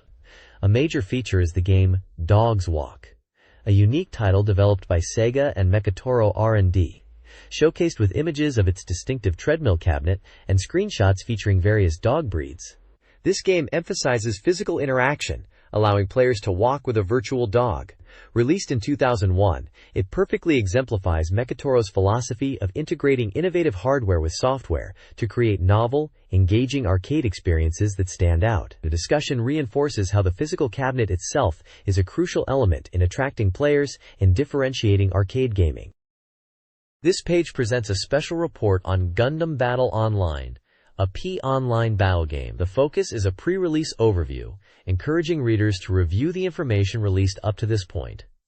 The game allows for real-time online battles with up to 4 players. Players can engage in tactical mobile suit combat in different formats, including 1vs1, 1vs2, and 2vs2 matches. The report notes that players find opponents in chat rooms, and the objective is to destroy enemy mobile suits to gain points and win the match. An interesting detail highlighted is that players can obtain iconic characters like Amuro and Char Asgronable as comrades by accessing the game's dedicated website. Screenshots showcase the game's interface, featuring mobile suits in combat and what looks like the network lobby or match setup screen. The report emphasizes the core online multiplayer experience. This page details the strategic depth involved in organizing your mobile suit units in Gundam Battle Online. Players start by setting up 12 pilots, customizing their appearance, name, and initial stats. A crucial decision involves assigning one of 3 combat roles to each pilot: fighter for direct assault, attacker for tactical orders, or defender for protecting allies. The game also features a skill system with 3 types: shooter, melee, and sniper, which operate on a rock-paper-scissors mechanic, requiring strategic understanding for effective combat. Furthermore, players form units of up to 3 pilots and manage their formations, while carefully assigning mobile suits based on pilot compatibility and the suit specifications. The process integrates seamlessly with the game's distinct modes: organization, map, and battle. Multiple screenshots provide visual examples of these intricate management and customization screens. Gundam Battle Online's combat revolves around strategic execution across 2 modes: map mode and battle mode. In map mode, players scout with various unit types like mobile suits, supply units, and recon units, navigating the battlefield to find enemies. Encountering enemies triggers battle mode, where players directly command their mobile suits. Battle mode allows for targeting, approaching, skill utilization, objective management, and unit information access. The map window within battle mode displays unit positions for command selection via a cursor. Successful combat relies on utilizing skills, coordinating with allies, and understanding unit combat strength. The game emphasizes dynamic unit movement and combat sequences to secure victory. Gundam Battle Online features a new one-year war single-player mode, where players command units, complete missions, and earn mobile suits and warships. This offline mode builds resources and hones skills before online battles. The story introduces key characters from both the Zeon and Earth Federation forces, including Gihrin Zabi and original characters. Early missions involve securing supply routes, attacking enemy fleets, and defeating mobile suit forces, with tactical challenges like hidden enemies and time limits. Mission 4 focuses on escorting a transport unit. Progress in single-player directly benefits online play, allowing players to level up pilots offline. The game also offers customizable emblems designed by Kunio Okawara for online display, personalizing the competitive experience. Screenshots showcase gameplay, character portraits, and menu interfaces. This page features a special report on Comic Party, the popular visual novel developed by Aquaplus. The key announcement here is the game's release date has been postponed to July 26th. The page is rich with vibrant illustrations of the game's cast, showcasing the charming character designs. Several images, likely in-game CGS, are featured, depicting memorable scenes where the protagonist interacts with the various heroines in different environments, from beachside relaxation to everyday encounters. The report highlights the game's core concept centered around the world of doujinshi creation and the relationships the player builds. The overall tone conveys excitement for the game, urging players to dive into its world. This page continues the special report on the visual novel Comic Party, delving into the reasons behind its recently announced postponement. According to the PR representative, the delay is due to incorporating staff feedback and adding new elements to improve the game. A significant factor mentioned is the creation of an entirely new opening animation for the Dreamcast version. While a TV anime adaptation exists, the game characters are depicted as college students, whereas the anime focused on high schoolers, making the anime's opening unsuitable. The page features vibrant character art showcasing the main cast, alongside screenshots hinting at the new opening animation. It also touches on the core gameplay loop, detailing the process of creating doujinshi manuscripts through interacting with heroines and completing tasks, ultimately leading to the Comic Party event itself. Illustrations depict key moments like working on manuscripts and participating in the bustling event, highlighting interactions with various characters, and the excitement of selling your creations. The package illustration artists are also credited, adding a nice touch for fans. This report gives players a clearer picture of why the delay was necessary, focusing on enhancing the game's quality and delivering a unique experience centered around the creative world of doujinshi. This page continues the special report, shifting focus to a new visual novel titled The Virgin on Megiddo, Kain Seibo. The report teases the fate of 5 heroines attending Seihu High School alongside the protagonist. The game features a detective protagonist who investigates mysterious incidents at the school, including strange occurrences and potential horrors hinted by the tagline, "From the Chilling Fear." Key characters introduced are Manase Kitagawa, a beautiful and intelligent student who also serves as the school's system administrator and seems to carry a secret, and Koki Akimura, the protagonist's energetic childhood friend.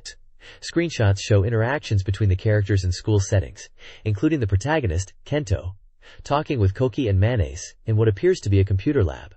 The character artwork, notably by Mamoru Yokota, is highlighted, suggesting a strong visual style. The game, a PC release from July 2001, is set to explore the relationships between the protagonist and the 5 heroines as they navigate the unsettling events at the school. This page continues the special report on the visual novel The Virgin on Megiddo. It introduces 3 more of the game's heroines. Featured prominently is Shino Morikuchi, an energetic character shown leaping into the air and also in a scene with the protagonist and another character. Her quote suggests a familiar relationship, asking to be called Shino-chan instead of by her surname. The large text across the page dramatically asks, "Can they save them?" hinting at the game's core conflict and stakes. Further down, the page highlights Tosamoe Karyu-yin, depicted as elegant and perhaps calculating, based on her quote about being a more efficient target for leverage. Kyoko Mikano is also introduced, appearing cheerful and slightly flustered, apologizing to Kenti-kun, likely the protagonist's nickname, because she's in a hurry. Screenshots accompany each character profile, showing them in various in-game environments, providing a glimpse into the settings beyond the school campus mentioned previously. A message from the staff is included, offering insights from the development team about the game. This page features Welcome to Pia Carrot 2.5, a simulation game coming to the Dreamcast. This title is a special release that combines the popular visual novel Welcome to Pia Carrot 2, originally seen on the Saturn, with its follow-up story Welcome to Pia Carrot 2.2, which first appeared on the Game Boy. The game allows players to experience both the summer and winter scenarios from these titles in a single package. The page displays various screenshots and character art from the game, highlighting the vibrant visuals and large cast. A point of interest is the option to choose from 3 different uniforms at the start of the game. The layout also includes profiles for many of the heroines featured across the combined stories, offering a brief look at their personalities. This page focuses on Miss Moonlight, a romance-adventure game developed by Kagatech. It's described as a novel-type adventure centered around the princess of a certain Middle Eastern country. The game features a multi-ending system where player choices influence the story's progression. The story introduction explains that the protagonist is a Japanese high school student whose life changes when a foreign princess visits. The page also highlights several characters who play significant roles in the story. The main heroine is Sandy, the princess herself. Other featured characters include Akane Otonari, Kyoko Ayuse, Nagi Seto, and Machiko Echigu, along with mentions of other supporting characters. Screenshots display various scenes, including character interactions and event CGS, showcasing the game's visual style. The overall presentation emphasizes the game's focus on character relationships and branching narratives common in visual novels. This page features the classic racing simulation series, Princess Maker. It highlights the Princess Maker Collection, a package containing the first 2 games, Princess Maker 1 and Princess Maker 2. Described as the original racing simulation, the collection offers players the chance to raise a young girl into adulthood over an 8-year period, with her future dependent on the choices made. A notable point is the inclusion of numerous previously unreleased illustrations from the Dreamcast version of the series' latest work, which are also featured here. The page also covers Princess Maker, Fairy Tales Come True, the 3rd main game in the series. This entry focuses on raising a fairy daughter and is presented as having improved systems, making it easier for newcomers to understand scheduling and parameter changes. Screenshots showcase the game's different environments, character interactions, and the visual progression of the daughter over time. The overall theme is the joy of watching your daughter grow and make her mark on the world. This page dives into Cleopatra Fortune, a charming falling block puzzle game that started in arcades. It brings the Egyptian theme to life as you drop blocks, gems, and even mummies onto the playfield. The core goal is to clear blocks, and the page details the 2 primary methods to achieve this. You can clear blocks by forming complete horizontal lines, a classic puzzle game mechanic. Alternatively, you can clear special items like gems, mummies, and Cleopatra herself by completely surrounding them with 4 blocks. The game offers a variety of modes to keep players engaged. There's the straight arcade mode, perfect for chasing high scores just like in the original cabinets. For those who enjoy challenges, Mystery Mode presents 50 unique stages with specific clear conditions. If you prefer competitive play, Versus Mode lets 2 players battle it out, sending garbage blocks to hinder their opponent. Finally, Time Attack Mode challenges you to clear 10 stages as quickly as possible, testing your speed and efficiency. The screenshots highlight the colorful visuals, the various block types, and the distinct interfaces for each game mode, giving a clear sense of the gameplay. This page features the second part of an engaging interview series titled UGA Dialogue, this time featuring game creators Kenji Hattori and Tetsuya Mizuguchi. Known for their influential work, particularly at Sega, they delve into their past, discussing their early fascination with technology and video games. They touch upon experiences with early computers like the NEC-PC 9801, their journey into programming, and their shared interest in areas like sound engineering and physics, highlighting how these diverse backgrounds shaped their careers in the industry. The discussion covers their perspectives on game design and development during a pivotal era. Mizuguchi likely reflects on his time leading projects at Sega Annex, potentially hinting at the development process for arcade hits like Sega Rally. Hattori also shares insights from his role, adding context to the creative environment they shared. The conversation provides a glimpse into the minds behind some classic titles, detailing their passion and the challenges they faced. The page also includes a small update noting new announcements were made at E3, signifying the magazine's timely coverage of major industry events.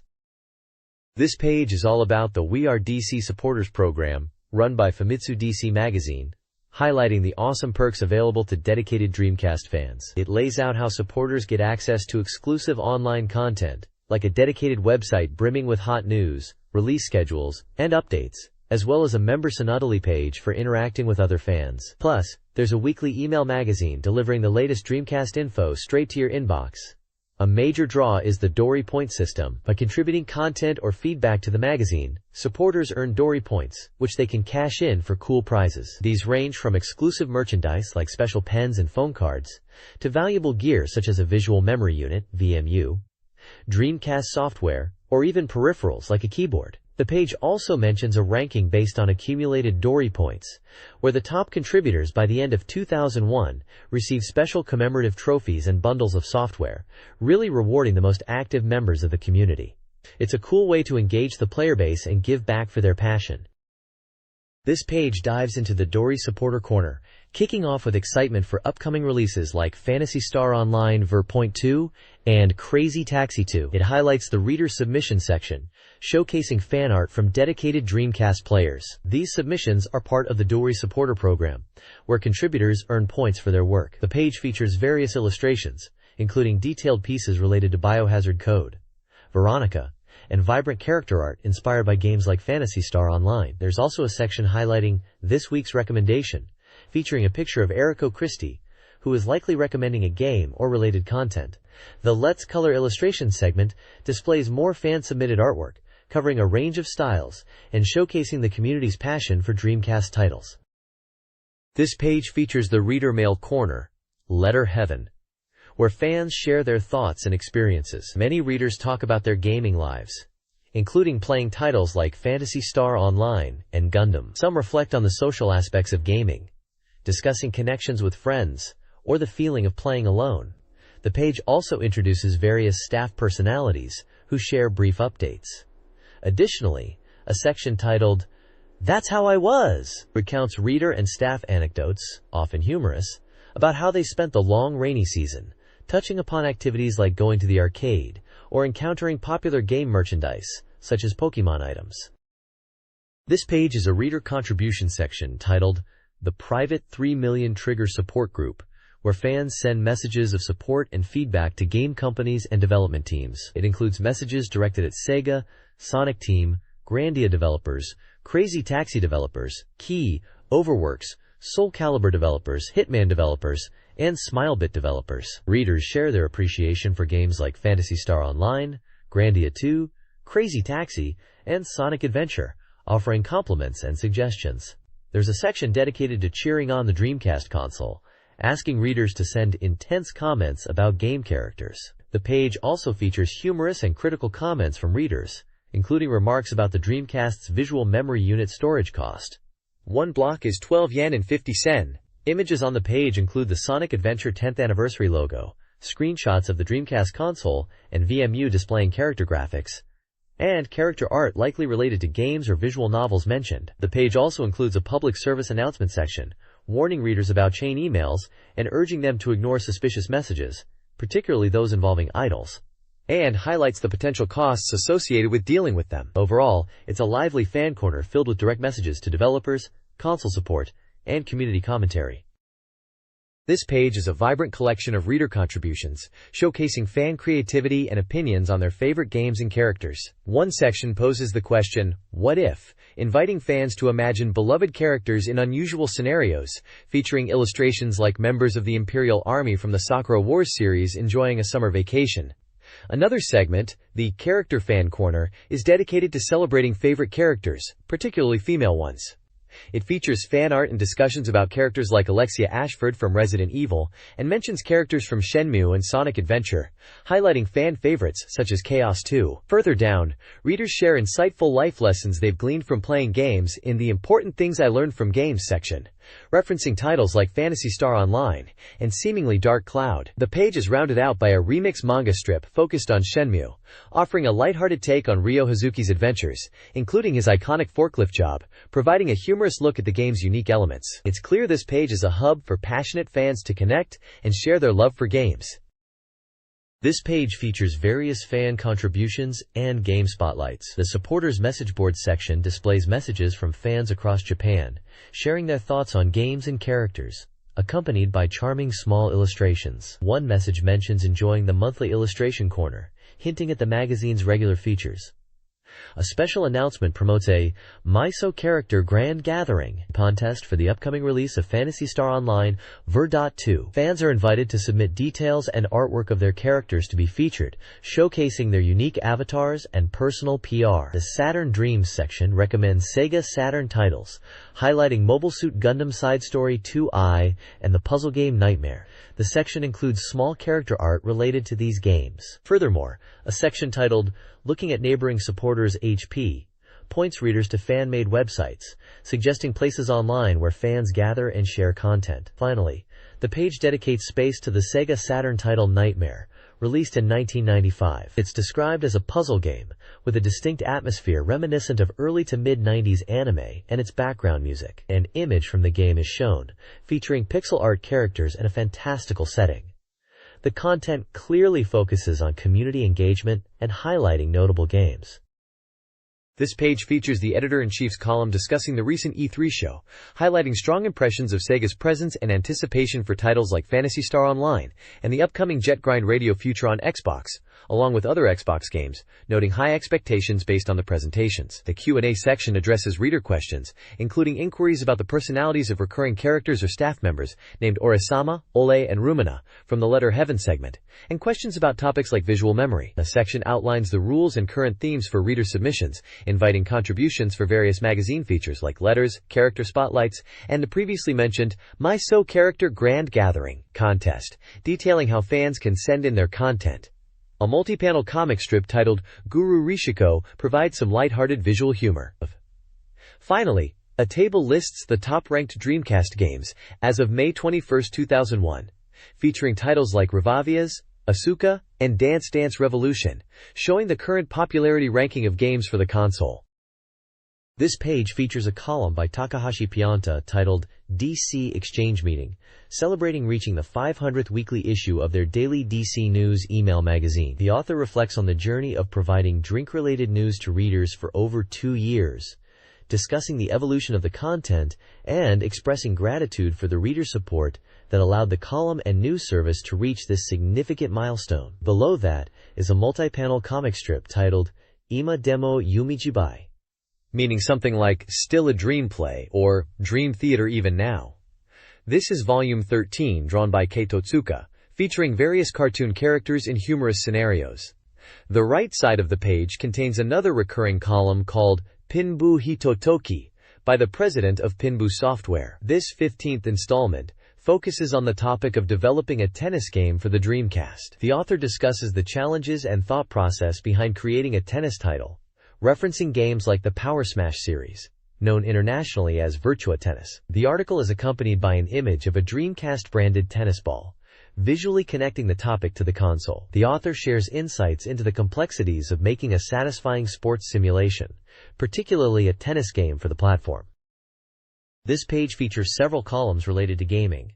At the top is the column At Omiya by Hideo Suzuki, president of Omiya Software. He humorously reflects on buying a PlayStation 2 Linux kit, discussing the process and his thoughts on game development. He delves into the abstract concept of sense or intuition in game design, particularly regarding visual elements and level design, emphasizing that it's less about technical knowledge and more about this innate feeling. Below that is Hot Info from DC, Dreamcast Situation from France, N Degree 20, by Grégoire Hello, a writer for the French magazine Joypad. He provides insights into the Dreamcast scene from a European perspective, discussing recent announcements, particularly from E3. He highlights major Sega titles like Shenmue 2, Phantasy Star Online Version 2, Virtua Fighter 4, Space Channel 5, and driving games such as Tokyo Stream Racer and Crazy Taxi, as well as the upcoming The House of the Dead 2 Eyes.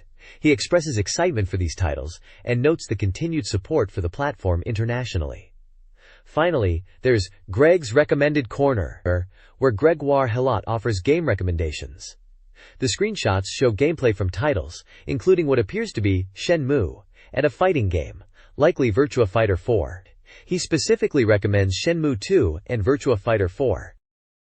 This page features a couple of personal columns from contributors to the magazine. At the top, in a column titled Heartful Essay Sake, Tears, Men, Torikyasu and Sailor Uniforms, Tadaki Ichikawa writes from Los Angeles, preparing for E3. He's laser-focused on gathering information about the upcoming Xbox console, which is slated for a US launch in November at $300. He discusses various games in development for the platform, including Jet Set Radio Future, Panzer Dragoon or Gata, Dead or Alive 3, Crimson Sea, and the Otogi series, noting the strong emphasis on online features like voice chat. Ichikawa shares his anticipation for E3 and the potential impact of Xbox, reflecting on his initial surprise at the concept. He also mentions the return of Torikyasu, the president of Hamster, from a Challenging Us trip, hinting at an upcoming interview about his experiences. Images show a building, suggesting a location, and people on a couch and a desk setup below this. In the social rehabilitation column, Shigeo Kato discusses his life and work in web production for game companies. He humorously reflects on the challenges of work and finances, and mentions reconnecting with an old friend after many years. The images accompanying his column show personal items like a can of Singa beer and a plate of curry, alongside an Xbox console, which he asks readers for information about. This page features a manga-style column titled, Fight! Industry Pro. It appears to be a personal account or interview, focusing on the experiences of people working in the Japanese game industry. The panels depict various scenes, including conversations about work, travel, and fan interactions. One section mentions an interview with individuals from NEC Interchannel, a company known for titles like the Tokimeki Memorial series and various ports. A notable panel features the character Hana Sheka, seemingly expressing surprise or distress, which could be a playful reference to her appearance in games like the Dead or Alive series, particularly relevant given the previous page's discussion of Dead or Alive 3 on Xbox. The column also touches on the workload involved in the industry, mentioning deadlines and manuscript pages. Overall, it offers a lighthearted, behind-the-scenes glimpse into the daily lives and challenges faced by professionals in the Japanese game development world. This page is a reader review section for the Sega Dreamcast, enthusiastically titled, I Love DC. It features numerous reviews from players sharing their thoughts and feelings, both positive and negative, about various Dreamcast games. The reviews cover a diverse range of titles.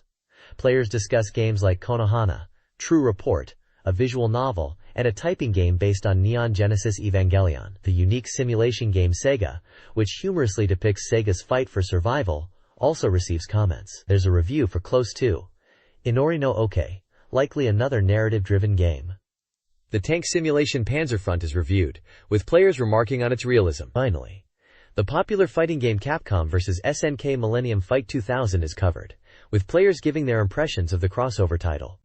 The section captures the passion of Dreamcast owners, and offers a snapshot of the community's reception to different genres available on the console. Reviewers touch upon gameplay, story, presentation, and their overall enjoyment, providing a genuine perspective from the players themselves.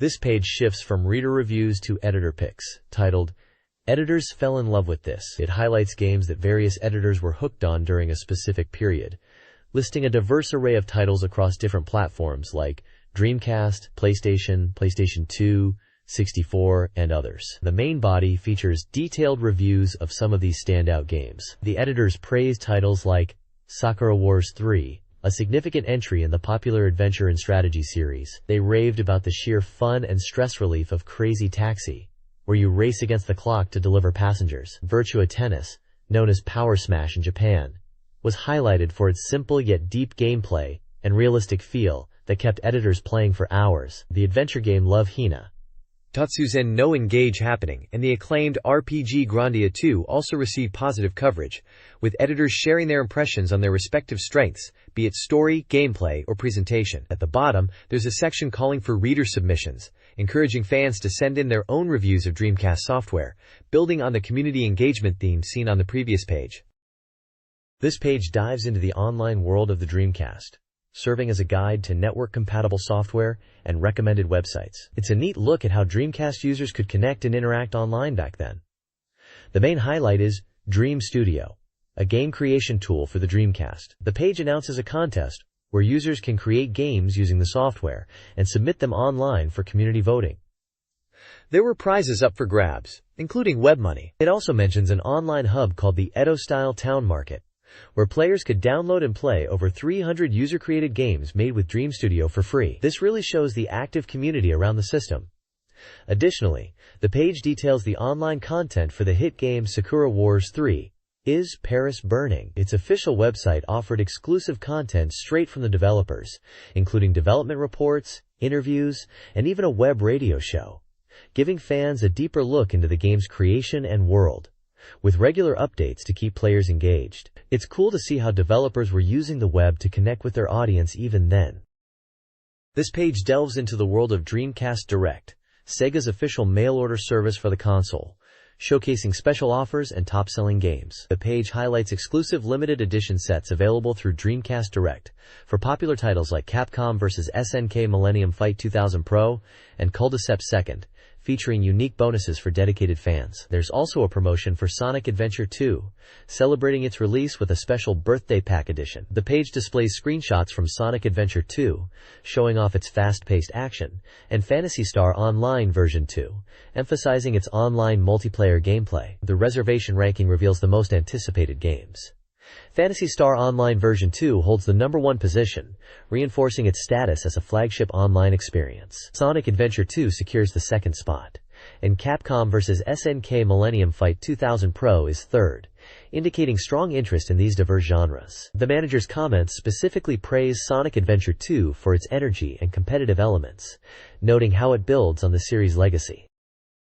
This page focuses on My Room, a web service that allows users to create their own homepages. It reports on the significant version 2.0 update, highlighting the addition of many new features and the long-awaited version up. The update focuses on 3 key areas: changes to room layouts and designs, improved usability for editing, and the addition of new features like image management. The report details how the basic design and profile images have been updated, offering enhanced visual options. Users can now choose from several design patterns, with examples like simple, pink punch, and cyber layouts showcased in screenshots. The main room layout has been revamped, providing dedicated space for links on the left side. Even familiar rooms like the diary and link rooms have received new layouts, with improvements to link display and input. A big change is the expansion of profile picture options. Previously limited to just 6 silhouette images, 3 male, 3 female, version 3, mentioned as upcoming, will introduce 6 completely new illustrated profile images,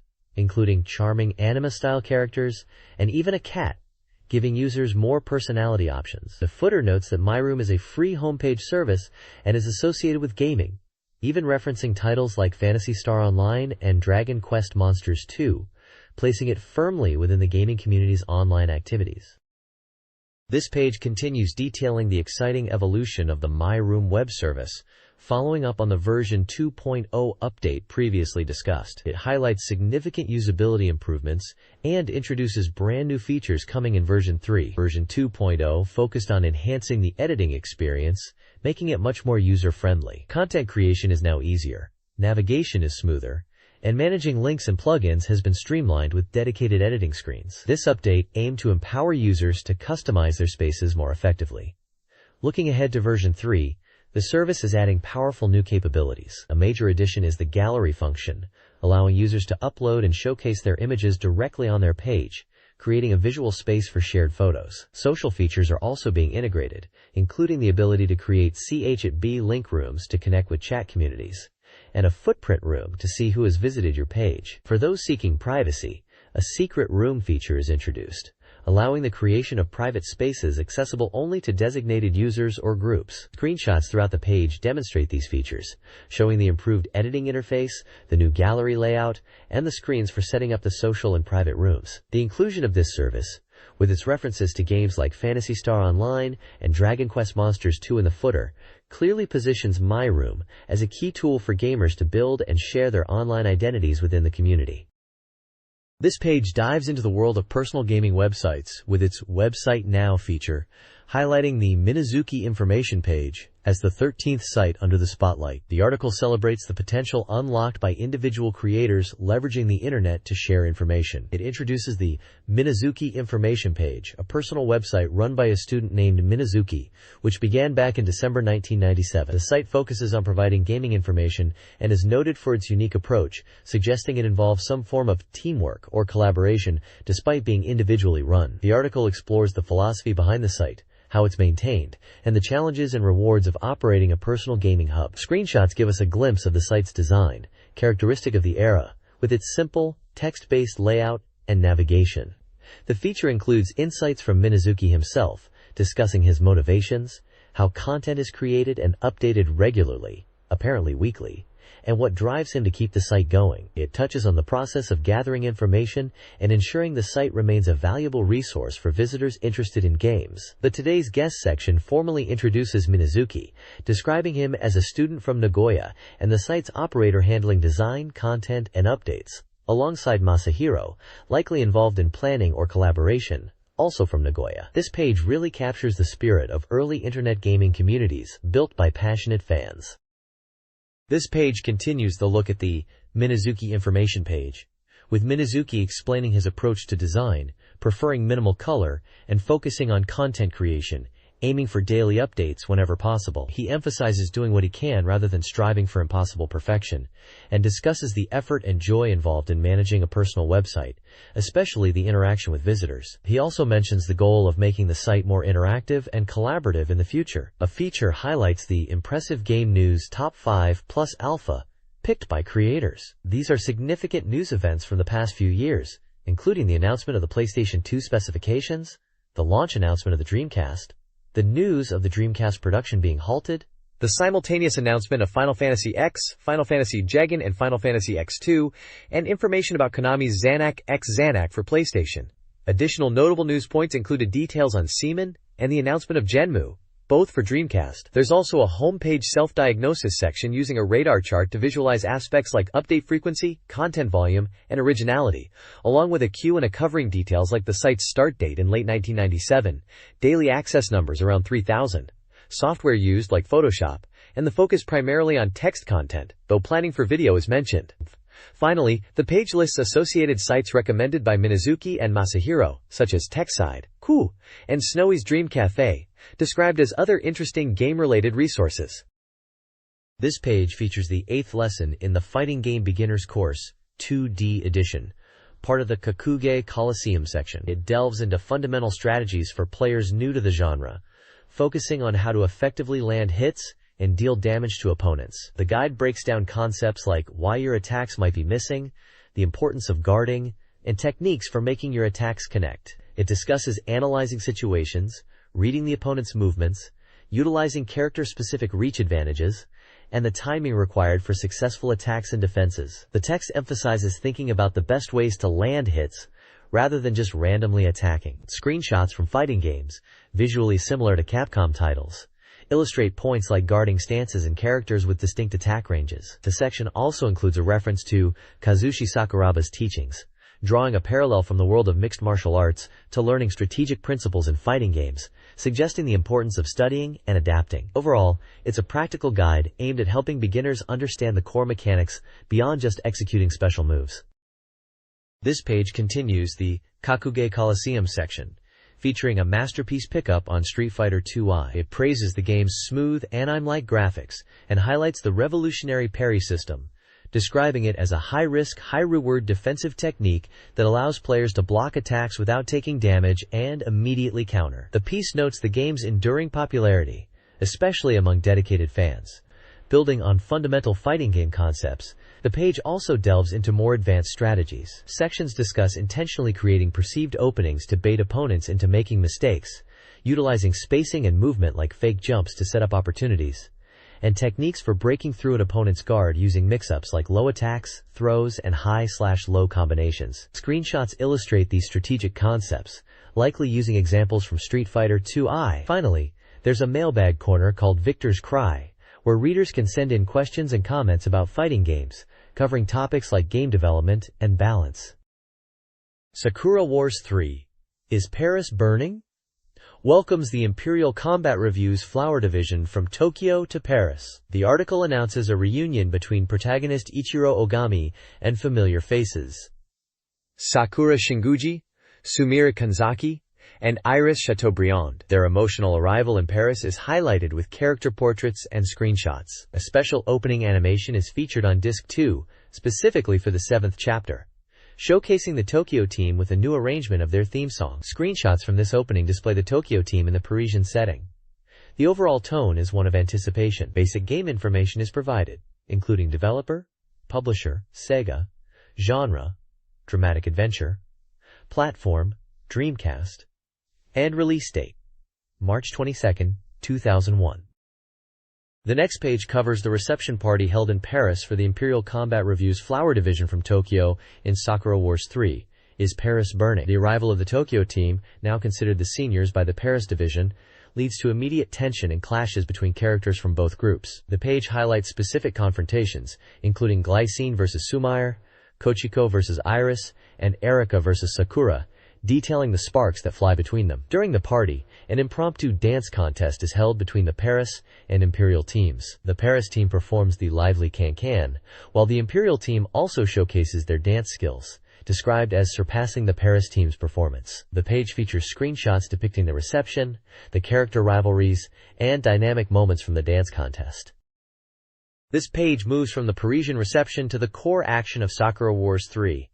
Confirming the Imperial Combat Review from Tokyo joins the fight against monstrous threats. A key feature highlighted is the Imperial team's primary weapon, the Kubukai, detailing its appearance and role in combat. Beyond the mecha, the page reveals efforts to strengthen the Paris Flower Division's teamwork. Ogami Ichiro steps in as a special coach, guiding the Paris team members, with screenshots showing these interactions, including a light-hearted exchange with Kochiko. The presence of Imperial team members Maria Tachibana, Lenny Milchstrasse, and Kana Kirishima is also noted, indicating their involvement in these developments and the ongoing integration of the two combat reviews. This page delves further into the special training regimen for the Paris Flower Division in Sakura Wars 3, highlighting the individual guidance provided by members of the Imperial Combat Review from Tokyo. Maria, Kana, and Lenny take on coaching roles, each focusing on specific combat skills. Maria imparts her strategic expertise through simulator training. Kana provides practical combat drills using her unique air-based attacks, and Lenny instructs the team on the use of light-based techniques. Screenshots show these training sessions in action, illustrating the dedication of both the mentors and the students. Beyond the core training, the page reveals that additional support arrives from other familiar faces from the Imperial team, Renji and Soreta Orihime. These two veterans also join the effort to help the Paris division face their formidable enemies. Their role appears to be focused on intelligence gathering and support, working behind the scenes to aid the fighting force. Finally, the page covers a performance by the Imperial members themselves at the Théâtre Chat Noir. Maria, Kana, and Lenny take to the stage for a review, introduced by Mel and Sissien. The performance is met with enthusiastic applause, showcasing the Imperial team's theatrical talents in addition to their combat prowess. This page provides a strategy guide for the game Bounty Hunter Sarah, focusing on achieving the coveted's ranks in the Bounty Hunter ranking system. The guide explains the core mechanics that determine your rank, specifically the new countdown and detective time elements introduced in this installment. The countdown system is detailed, showing how the time remaining when making choices significantly impacts your score and resulting rank. Making prompt and correct decisions is key, though the guide notes some choices won't lead to a bad ending even if they affect the timer. Examples illustrate how different choices under time pressure result in varying point outcomes and ranks, like achieving rank A with a high score versus rank C with a lower one. The guide also highlights that while following the main story path is enjoyable, discovering hidden routes and pushing for a high rank in challenging situations adds significant replay value. Screenshots demonstrate key moments, including the countdown timer, choice selection screens, and the results of achieving different ranks. Tips are offered on mastering the countdown segments to maximize points and ensure success.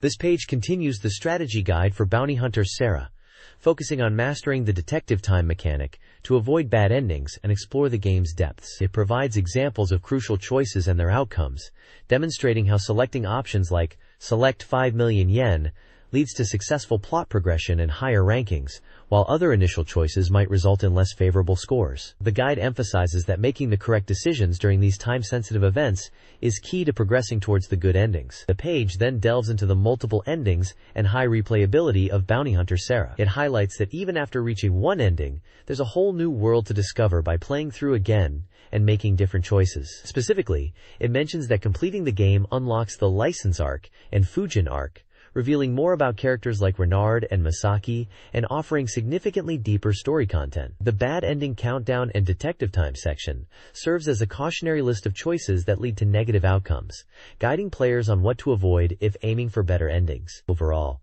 the guide encourages exploring all paths for the complete experience. This page features a comprehensive strategy guide for data and charts to Crimson Ox by Tecmo, focusing heavily on maximizing your score. It begins with foundational knowledge for high scoring, detailing how to understand score multipliers, utilize the machine gun effectively, and even embrace a risk-taking mode for big points. The guide then breaks down the initial stages, providing tactical advice for navigating Stage 1, Azalea Street, and its boss, Sword the Stink, complete with screenshots illustrating key moments. It also covers Stage 2, Zachau Warehouse, offering strategies for tackling the environment and defeating the boss, Grupus, again, with accompanying screenshots.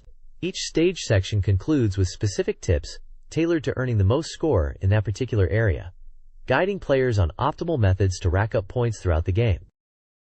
This page continues the strategy guide for Crimson Sea, detailing tactics for earning high scores across later stages and boss encounters. It covers Stage 3, Bourbonnier University, featuring humanoids and laser attacks, and its boss, Gary Siam, who requires powerful attacks due to high stamina. Stage 4 is the Desert, a short area with many fast, unguardable attacks, leading to the boss Vermea and flying enemies, recommending machine gun use. Stage 5, SMO Research Institute, presents varied enemy attacks, and the boss Testra Lizerai, a multi-phase fight involving small spheres, where risk mode is key for scoring. Stage 6, Safar Ruins, throws many enemies with ranged attacks and guard breaks at you, including the formidable Crush Kill. The guide concludes with the final boss, CMOZ, a multi-phase battle focusing on targeting its head and utilizing guarding and bazooka attacks, noting that while clearing is possible by reducing life, a high score demands skilled guarding and strategic attacks. The guide emphasizes balancing survival with high-risk, high-reward tactics for maximum points throughout these challenging levels. This page features a travelogue column titled Gamer Wanderings by Kazuyuki Inakoshi. The focus is on his recent trip to Thailand, specifically Bangkok, during Japan's Golden Week. The column details his arrival and initial impressions of the city, often called the Land of Smiles. He discusses the cost of various things like taxi fares, drinks, meals, internet cafes, and even massages, giving readers a sense of the local economy. The author also delves into the gaming scene, recounting his search for game shops and his observations on the types of games and consoles available. He notes the prevalence of PlayStation 2 and mentions finding older consoles like the PC Engine, referred to as PC1, and Famicom, referred to as Pokegame, in one shop. The piece captures the experience of a Japanese gamer exploring the market in a different culture, contrasting the prices and availability with what he's used to. It concludes with a brief personal update from Mr. Inakoshi. This page features the column Diary of a Game Creator's Wife, written by Yuka Ino. This provides a personal perspective on the daily life and family activities of a game creator, offering a glimpse behind the scenes of the industry through the eyes of a spouse. The entries cover a week in early May, coinciding with Japan's Golden Week holidays. The column details family activities, including a fun karaoke session with their young son, using the Dreamcast console and a newly acquired microphone. The diary also recounts celebrating the son's third birthday, a significant event filled with family visits and cake. Later entries touch upon the winding down of the holiday period, dealing with post-vacation fatigue and the son catching a cold. Overall, it paints a charming picture of family life intertwined with the world of game development, highlighting everyday joys and challenges from a unique viewpoint. There are illustrations depicting the family enjoying these moments, adding a warm, personal touch to the column. This page serves as an information hub for Sega's nationwide Joyopolis amusement theme parks, inviting readers to visit the exciting locations across Japan. It highlights various events and attractions happening at specific parks. Featured are details on Tokyo Joyopolis, mentioning events held during Golden Week and the appearance of the Joyopolis Rangers. There's also a special bingo tournament commemorating the release of the movie Gift, complete with a small image hinting at the film. For dining, the All Players Cafe is offering a new kids set, pictured alongside a display of items from the JP Gear merchandise collection, which also has a fun set available. A section promotes special cyber coupons available online for residents of Chiba and Yokohama, offering discounted entry prices. Moving south, Fukuoka Joyopolis announces limited-time menu items at its cafe resort and details an exciting summer period passport. Further west, Okayama Joyopolis presents a unique thoroughbred and pony petting area event, allowing visitors to interact with horses, shown in a large image. Finally, a list provides phone numbers for multiple Joyopolis locations, including Maeda, Okayama, Kyoto, Tokyo, and Fukuoka. The page clearly aims to showcase the variety of experiences available at Joyopolis parks.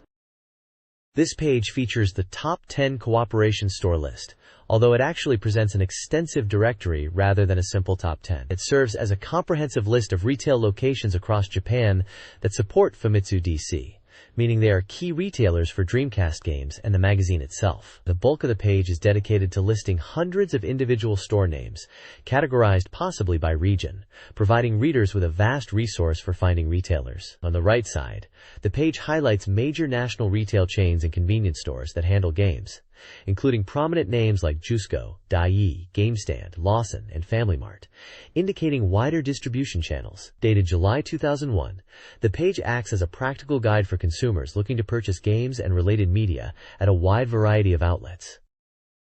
The next page features a present section, offering readers a chance to win various prizes by participating in a survey. The highlighted prizes include a Happy Lesson CD set, copies of the Princess Maker collection, the high-octane arena combat game Heavy Metal Geomatrix, the iconic platformer Sonic Adventure 2 celebrating its 10th anniversary, the strategy title Gaia Crests, the Era of Chaos, and the popular card-battling board game adaptation Culdicept 2. Winners from a previous issue's giveaway are also listed. Below the prizes is a detailed questionnaire for the Famitsu DC July issue readers. This survey aims to gather feedback on reading habits, preferred game genres, demographics like age and school year, and console ownership or interest. It also includes a comprehensive list of numerous Dreamcast titles, asking readers to indicate which ones they have played or are interested in. This section is essentially the mechanism for readers to enter the prize draw, while providing valuable market research for the magazine and game industry. This page features a Beyond the Revolution special talk live event hosted by Famitsu Dreamcast, originating from Tokyo. The striking visual design showcases 5 prominent figures from the Japanese game industry positioned outdoors, with a diagonal red banner and large vertical Japanese text overlaying them. The talk live event, titled Beyond the Revolution, brought together 5 industry tricksters for what is described as a battle royale discussion about the state and future of games, particularly in the context of the Dreamcast era's significant changes. The esteemed panel includes Masanobu Endo, known for classic Namco titles like Xevious and the Tower of Druaga; Yuji Naka, the creative force behind the original Sonic, the Hedgehog and Phantasy Star Online; Kenji Ino, the unique visionary behind games like D and Enemy Zero; Hideo Suzuki, a notable developer from that era; and Kenichi Nishi, recognized for his distinctive RPGs-like Moon Remix RPG adventure. The event seems to have been a critical discussion held in April, delving into the transition and innovation happening in the game world at the time, with these influential creators offering their perspectives.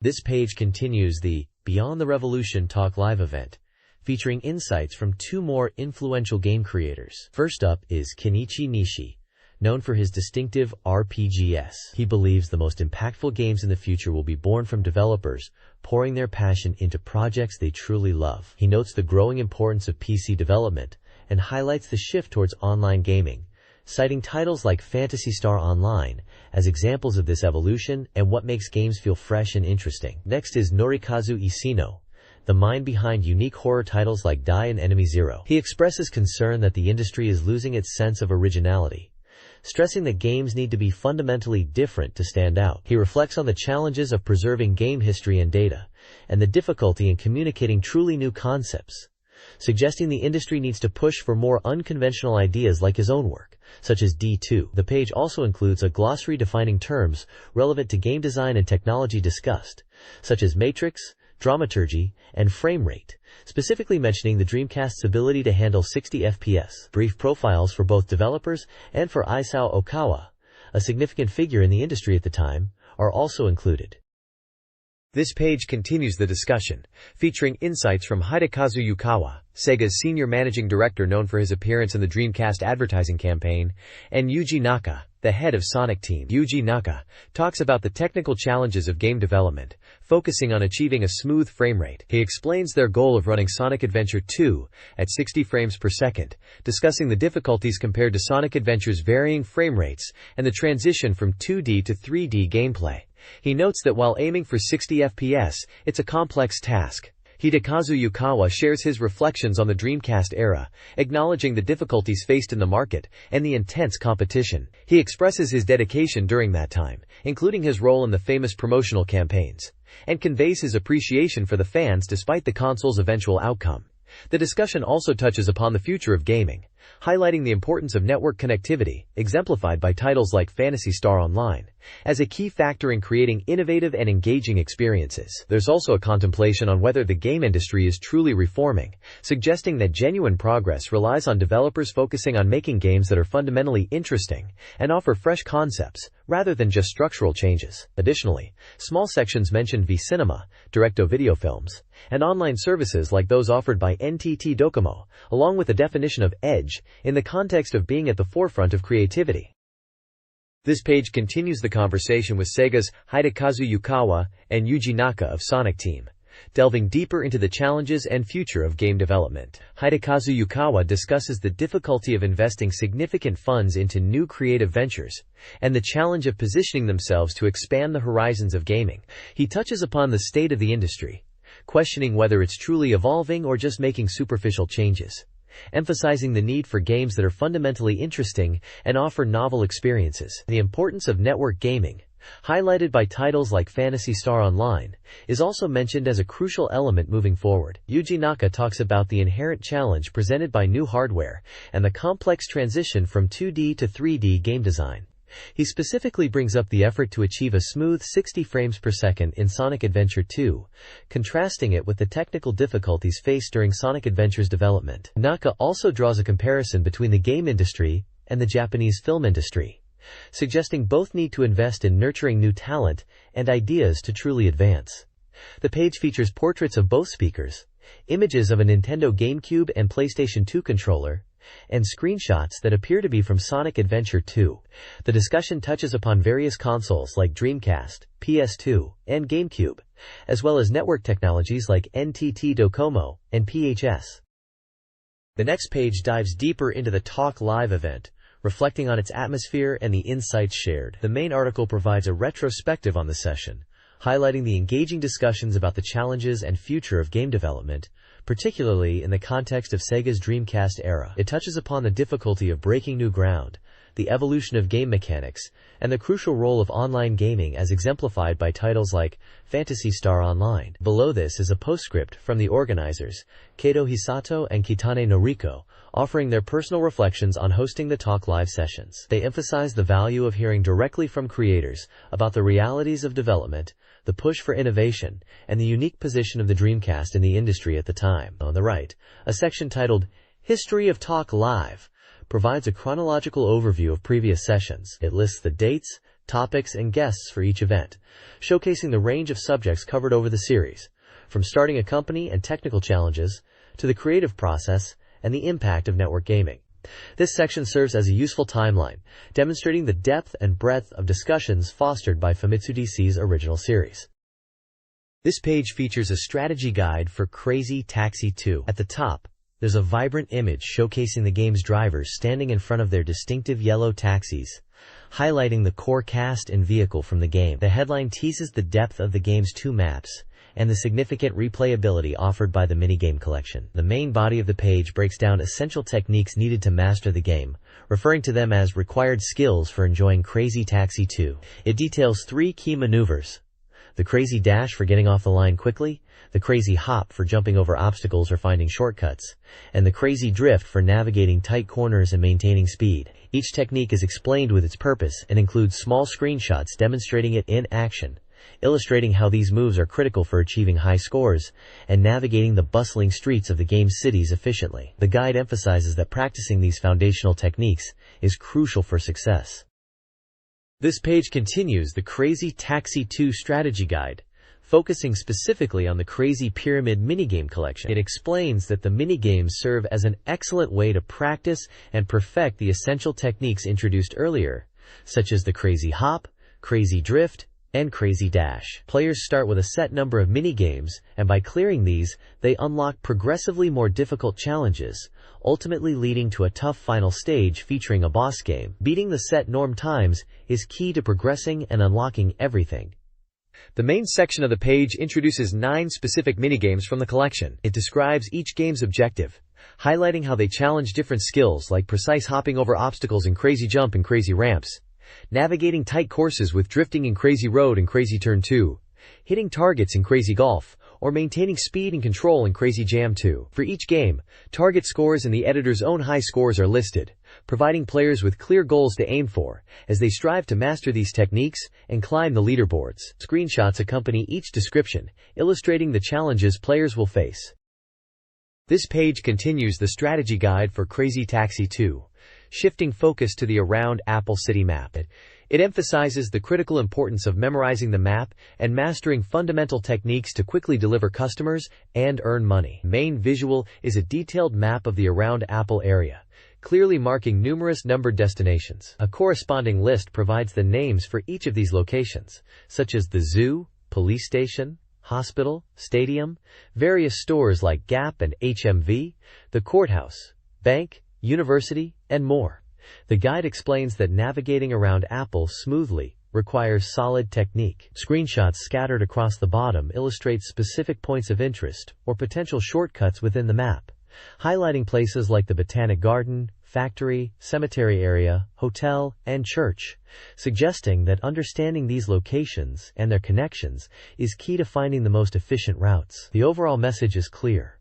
Knowing the layout and leveraging shortcuts is paramount to success in this city. This page continues the strategy guide for Crazy Taxi 2, shifting focus to the small Apple map. The guide strongly emphasizes that mastering shortcuts is the absolute key to success and high scores in this city. The central feature is a large, detailed map of the small Apple area, dotted with numbered locations. A list accompanying the map provides the names for these destinations, ranging from police stations and hospitals to various businesses, the university, stadium, and more. The text explains that the small Apple map is quite complex, advising players to learn the map's layout thoroughly and utilize significant points like HMV and City Hall as landmarks to discover and remember shortcuts. It also notes that while the central terminal area offers wide roads, the Eastern District is particularly challenging with its narrow routes. Several screenshots are placed around the page, showing gameplay views within Small Apple, likely highlighting specific areas relevant to navigation or potential shortcut opportunities. The overall message reinforces the critical importance of efficient routing via shortcuts over simply following main roads. This page dives into the secrets of Sega's unique simulation RPG for the Dreamcast. The guide emphasizes that beating the game once isn't the end. The real challenge and the true ending await on the second playthrough. It highlights that collection of staff and game data, a core mechanic, becomes much easier on subsequent runs. Getting the true ending requires meeting specific conditions in the second playthrough. Screenshots show the game's progression screen and character portraits, including tips on skipping messages. The page also features a section on the R720 with Syrinx shooting minigame, a notable element within Sega, offering strategy tips like using the right weapon for specific enemies and knowing where boss weak points are for scoring big bonuses. There's even a message from a character named Zolger, who seems to be reflecting on the game's development process and challenging nature. This page is clearly aimed at players looking to master Sega and uncover all its hidden depths. This page provides further strategy for Sega, explaining that the number of developable games drastically increases, more than doubling, as you progress. To achieve complete completion, the guide stresses two main points: gathering all available staff members and prioritizing class changes for your developers. Screenshots show the game's interface for staff collection and a battle scene. Crucially, it lists the specific conditions required for unlocking the true ending, detailing 11 requirements, such as reaching certain completion percentages, winning key battles, and defeating specific characters. There's also a preview of some of the additional games you can develop, noting that the lineup includes quite a few niche and hidden titles for dedicated fans. This reinforces that the second playthrough is essential for seeing everything the game has to offer. This page offers a detailed strategy guide for the adventure game Exodus: Guilty Neos, focusing on the early stages of the game with insights directly from the developers. The core premise revolves around a grand story told across 3 distinct eras: past, present, and future. Gameplay involves interacting with characters through dialogue and navigating between key points to advance the narrative. A central mechanic highlighted is the multi-time subbing system, which requires players to listen carefully for keywords that unlock clues and help solve mysteries. The guide specifically delves into the past arc, set in 1200 BC, detailing the journey of the protagonist, Ars, as he travels to meet God. It touches upon his movements and interactions, including encountering characters like Marisa. Screenshots depict the game's visual style, showing character portraits and scenes. Developer Daisuke Ono of Able Company Limited provides commentary, emphasizing that the key to enjoying Exodus: Guilty Neos is to simply explore the world and immerse oneself in the experience, rather than focusing solely on strategy. He notes the game's considerable scale and the importance of exploration in unraveling its secrets, also hinting at high-quality voice acting contributing to the immersive drama. This page continues the strategy guide for Exodus: Guilty Neos, focusing on the game's present arc and future arc. The present arc follows Kasumi, a treasure hunter, as she seeks a legendary treasure in the modern era. The guide highlights navigating the wide world and finding a specific clue within a room before opening a tomb to obtain the Eye of the Sun. It provides a table listing locations and key events players will encounter in this section. The future arc details a princess's journey for world peace. It involves traveling between various locations, like Journey Castle, Irigis Guild, and Viblage Guild. A crucial point is gathering information from a soldier from Vass's army, emphasizing the importance of listening closely to dialogue for clues. This section also includes a table outlining locations and the events that occur there. 2 screenshots from the game are shown below the future arc section, illustrating character interactions. The bottom section features commentary, likely from developers or reviewers. One speaker discusses the impact of the game's sound design, updated graphics, and animation on the overall experience. Another highlights the large scale of the game world, the user interface, and points for strategizing. The final part emphasizes the enjoyment derived from exploring the game's world, interacting with items, and discovering strategy points, suggesting that immersing oneself in the world is key to enjoyment. This page features a special interview commemorating the completion of Virtua Striker 3, specifically with the game's producer, Toshi Mifune. The interview is titled A New Challenge and discusses bringing the game to the Naomi 2 arcade board, which involved essentially creating the game from scratch for this new hardware. Mifune talks about the goal of improving basic response times and overall control over previous iterations. He also highlights the team's focus on achieving natural-looking player movement within the game. The page includes a photo of Mr. Mifune and a screenshot showing Virtua Striker 3 gameplay action on the pitch. The next page continues the interview with Virtua Striker 3 producer Toshi Mifune, echoing the sentiment that the team strongly desired to raise the overall standard of the game. The discussion delves deeper into specific gameplay mechanics, focusing on refinements to the shooting system, including timing and a potentially secret shot technique highlighted in one of the screenshots. Mifune also touches on the improved referee AI, describing how they now actively run to the scene of fouls, making their presence more noticeable and integrated into the gameplay flow. Team selection strategies and various formations, like the 4411, and popular choices such as 4312 and 352, are also discussed, indicating diverse tactical options. The page features 4 small screenshots illustrating key gameplay elements: a quick pass, the new running referee behavior, and the aforementioned secret shot, demonstrating the detailed improvements made for this iteration. This page dives into the arcade shooter Zero Gunner 2, highlighting its unique features and intense gameplay. The story sets up a conflict involving giant weapons and global domination, but the real focus is on the game's mechanics. It prominently features the innovative turn marker system, which allows players to freely rotate their helicopter 360 degrees to aim and shoot in any direction, offering a tactical advantage not typically seen in top-down shooters. The page explains how holding a button brings up the marker, and rotating the stick changes your aiming direction. The game is noted for its strong military atmosphere, featuring realistic depictions of modern military hardware, like helicopters, tanks, and stealth bombers. The detailed visuals and sound design contribute to a visceral combat experience. Several potential playable helicopters are showcased, including the Apache, Comanche, and Hokum, each with different weapon types and special attacks, adding variety to the gameplay options. Screenshots illustrate the chaotic action, the unique aiming system, and the detailed enemy designs, emphasizing the scale of the battles against massive enemy structures and vehicles. This page focuses on the arcade baseball game, Super Major League. Developed by Sega and WoW Entertainment on the Naomi hardware, this game brings the excitement of American Major League Baseball to the arcade. It boasts the inclusion of actual MLB player data, featuring prominent Japanese players like Ichiro Suzuki, who was a hot topic at the time. The game is highlighted for its realistic graphics and motion capture, accurately depicting the nuances of pitching and batting. The control system is explained, showing how the analog stick and buttons are used for both pitching and hitting. For pitching, players select a pitch and aim, while batting involves timing and predicting the pitch type and location to connect for a hit. Screenshots show the game in action, featuring player models, the batting interface with pitch type and location indicators, and fielding views. There's also a section discussing the merits of arcade games, comparing them to other genres, and highlighting the appeal of a short, intense play experience centered around skill. This page is all about the highly anticipated fighting game, Virtua Fighter 4. The top banner declares it's for all Virtua Fighter fans and highlights the new character reveal and techniques. The main headline boldly announces the 13th character is decided and that the excitement is unstoppable. Following the introduction of Li-Fi, another new character is making their appearance. The article touches on how the game's world is slowly coming into view and promises more details in future issues. There are screenshots showing Li-Fi fighting a wolf and also another unknown character.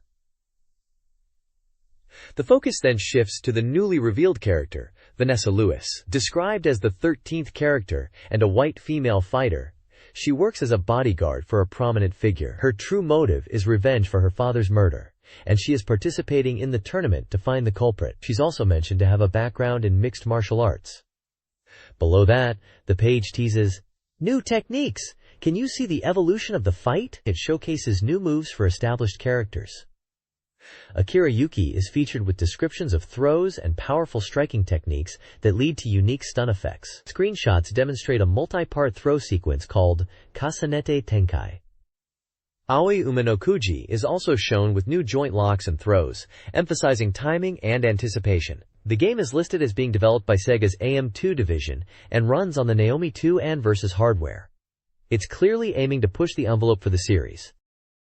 This page continues the deep dive into Virtua Fighter 4, showcasing more returning characters and their evolving movesets. We see Jackie Bryant featured with a new technique called Spin Leg Slicer, described as a potential follow-up to his high kicks, suggesting new combo possibilities. Sarah Bryant is highlighted, emphasizing her unique stance, and a move called Side Neck Cut Sword, which allows for quick, evasive maneuvers into offense. The bottom section further illustrates techniques from her stance, including a high side kick, a crush low, and a handheld neck cut, indicating her versatile pressure game from different postures. Wolf Hawkfield is shown with new grappling techniques like the Roseway tackle and a low attack called heel axe, reinforcing his powerful close-range game and the strategic use of stance changes. Jeffrey McWild is also featured, known for his devastating throws and focus on solid defense. Though specific new moves aren't named here, his powerful style is noted. Lastly, Kagemaru demonstrates his Hagakure style with the Jumanji stance and moves like Ryuezan, focusing on evasive and counter-attacking strategies. The article points out the significant impact of the new stance mechanics being introduced for characters like Lei-Fi, Sarah, and Cage, adding layers of strategic depth to their gameplay. The screenshots effectively demonstrate these techniques in action. The next page continues the Virtua Fighter 4 character breakdown, kicking off with Lacan-chan, showcasing his evasive and deceptive techniques like the reversal palm strike, which uses a unique motion to create openings. Pai-chan is highlighted for her low stance evasion and parrying abilities, emphasizing skillful movement and defensive countermeasures. Shun-Di is featured with the crushing mountain spinning elbow, a new move linked to the accumulation attack system, noted for its effectiveness against guarding opponents and its distinctive motion. Lion Raphael's section discusses new throws from his stance and his versatile evasion to offense transitions. Lei Fade is also presented, sharing similar evasive concepts and a connection to the new stance system, particularly the ability to hold a button to make certain attacks unguardable. This leads into a section detailing the guard break system, a core part of the new accumulation attack mechanic. Holding a button causes these attacks to bypass guard, indicated by a visible red effect. Jeffrey McWild's full swing hammer is shown as an example of this devastating, unguardable technique. The page reinforces how these new mechanics are adding strategic depth and aggressive options to the characters' repertoires. The next page delves into the revolutionary card and mobile integration for Virtua Fighter 4. It poses the question, what do cards and mobile bring? The core of this system is detailed in a diagram showing how the arcade machine connects to a SegaNet server, which then communicates with mobile phones via iMode. Players purchase a character data card, which saves their progress, items, and settings from the arcade. This data is then accessible through VF.net on their mobile phone, allowing them to check rankings, manage items, communicate with rivals via email, and even customize character colors and search for arcades. An interview with Yo Kataoka, a key figure behind the system and previous Virtua Fighter titles, sheds light on the goals. He explains the card system aims to provide a long-term objective beyond just winning a single match, allowing players to build their character, earn items, and track their progress over time. VF.net is described as a tool for communication, enabling players to interact, evaluate rivals, and challenge others met in the arcade, fostering a community around the game. The ultimate vision is to make the arcade experience more engaging and connected, using these tools to mediate communication between players.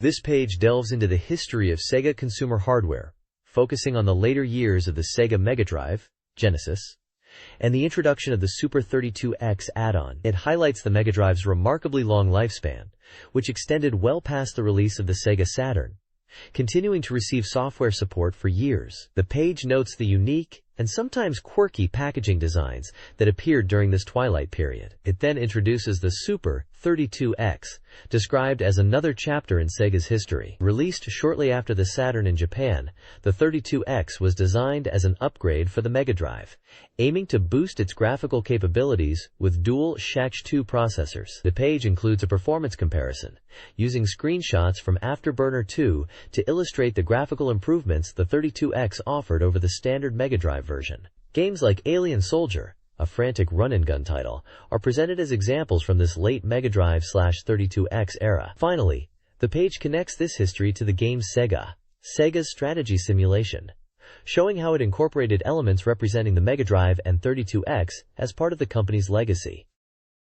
This page presents the Sega Game Graffiti section, concluding the Sega Consumer History Overview. It focuses on the later titles for the Mega Drive and the games released for the Super 32X add-on. The page is laid out with screenshots and short descriptions for selected games, accompanied by comprehensive release lists for both systems in their respective eras. Featured late Mega Drive titles include Rystar, praised for its unique animation and gameplay mechanics using its stretchy arms, and Alien Soldier, a treasure-developed action shooter known for its intense boss battles and satisfying combat. Light Crusader is shown as a distinct action RPG with an isometric perspective, while the Ooze offers a unique premise where you play as a sentient blob. The Super 32X section highlights its limited but noteworthy library. Ports like Doom and Space Harrier are featured, showcasing the add-on's ability to handle 3D graphics, as are Sega arcade conversions like Afterburner Complete. Metalhead, a first-person mech shooter, is presented as a title utilizing the 32X's capabilities for 3D environments. The page also features the enhanced versions of Virtua Fighter and Virtua Racing Deluxe, noting their smoother graphics and higher polygon counts compared to the standard Mega Drive or 32X ports, and Stellar Assault, a fast-paced 3D space shooter. The page also includes lists detailing the release dates, genres, and original prices for a selection of late Mega Drive games, and the full Super 32X library, providing a snapshot of the software landscape during this transitional period. This page announces the highly anticipated sequel, Cul-de-Sac 2, is coming to the Dreamcast this summer. Building on the foundation of the popular card and board game hybrid series, Cul-de-Sac 2 promises to add many new elements while retaining the core gameplay that has captivated fans since its debut on the Sega Saturn. The game's unique appeal lies in its fusion of strategic deck building and classic board game mechanics. Players create custom decks of 50 cards, roll dice to move around a map, claim territory using creature and spell cards, and battle opponents who land on their spaces. The goal is to strategically manage your magic and land to increase your total power and defeat rivals. This new installment on Dreamcast is highlighted as a major power-up for the series.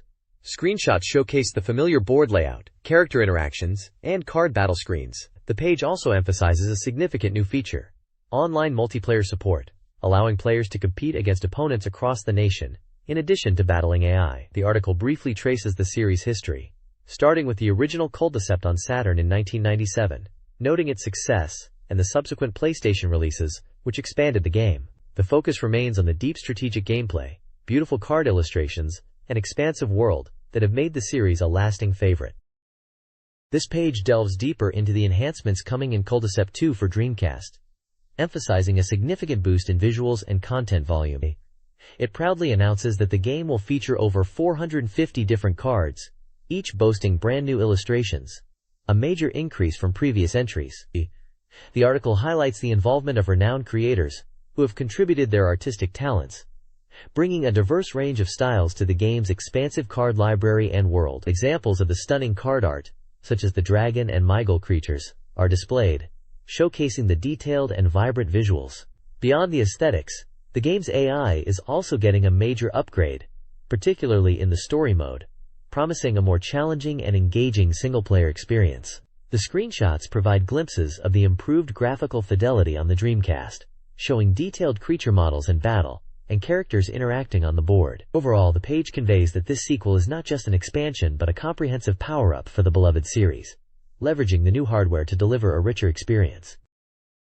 This page features an interview with the developer/producer of Culdicept 2 on Dreamcast, delving into the game's expanded online capabilities. The focus is on how networking opens up new possibilities and enhances the core appeal of Culdicept: direct player versus player competition. The interview highlights the convenience of online play, allowing players to easily find opponents and engage in matches. It touches on the game's structure, based around assembling 50 card decks, books, and how players can exchange these decks online to share strategies and creations. The lower section details the various types of data players can exchange online, which significantly extends the game's longevity and community interaction. This includes rule data for custom matches or tournaments, book data for sharing decks, AI character data to customize opponent behavior, and replay data to analyze battles or upload to online rankings. Screenshots show the online interface, the game's official website, and the option for data exchange, emphasizing the connectivity features that build upon the game's strong foundation seen on the previous page,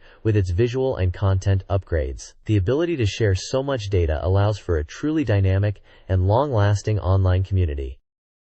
This page continues the coverage of Culdicept 2, further emphasizing the massive expansion brought about by its online capabilities. Building on the discussion of data exchange from the previous page, it highlights how players can access servers to share custom rules, deck builds, books, AI characters, and battle replays, fundamentally changing how players interact and compete.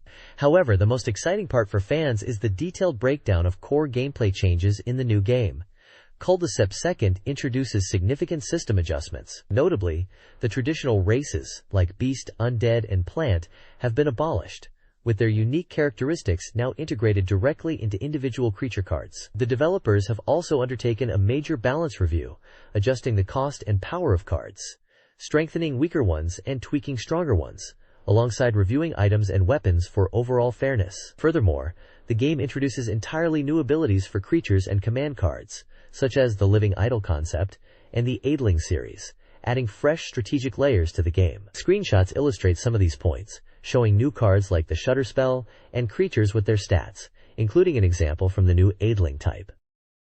This page features various news and updates related to the Sakura Wars series. The main article provides impressions of Sakura Wars 3, with the reviewer expressing positive thoughts on the game's evolution, particularly highlighting the improved character movement and the impact of the new 3D graphics on expressing emotions and interactions. The combat system is also praised for its strategic depth. The page also covers an event celebrating the 3rd anniversary of the Taisho Ramondo store in Ikebukuro, with a Sakura festival, and announces the 5th anniversary performance of the Sakura Wars song show titled Kaishin Besu, providing the performance schedule. Additionally, information is presented on new music CD releases, including an instrumental background music collection and a vocal collection featuring songs from Sakura Wars 3. Finally, there's an announcement for the second installment of the Sakura Wars dramatic card game, scheduled for release in September. Illustrations of Sakura Wars characters are displayed throughout the page, alongside images of the upcoming crids.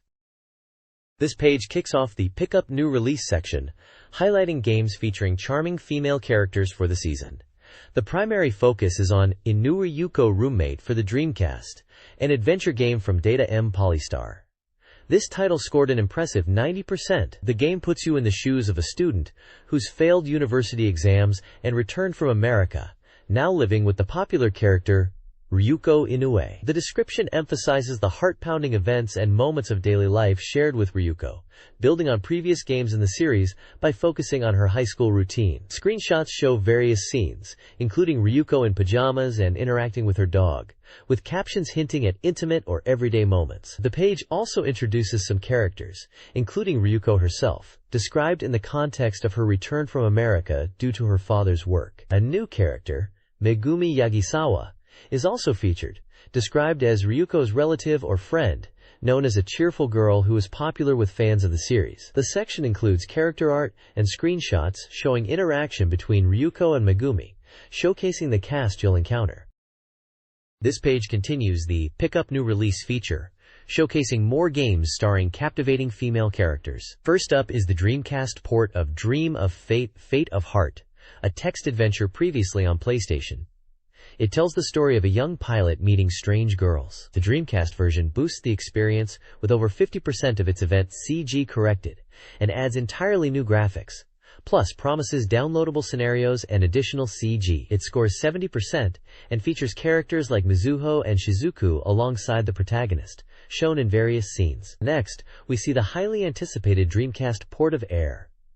Fans have been eagerly awaiting this visual novel known for its touching narrative. The Dreamcast version is highlighted for its original visuals and the inclusion of voice acting. Character art and screenshots display key figures, including the protagonist interacting with girls like Misuzu, Kano, and Managi. This port receives a score of 85%.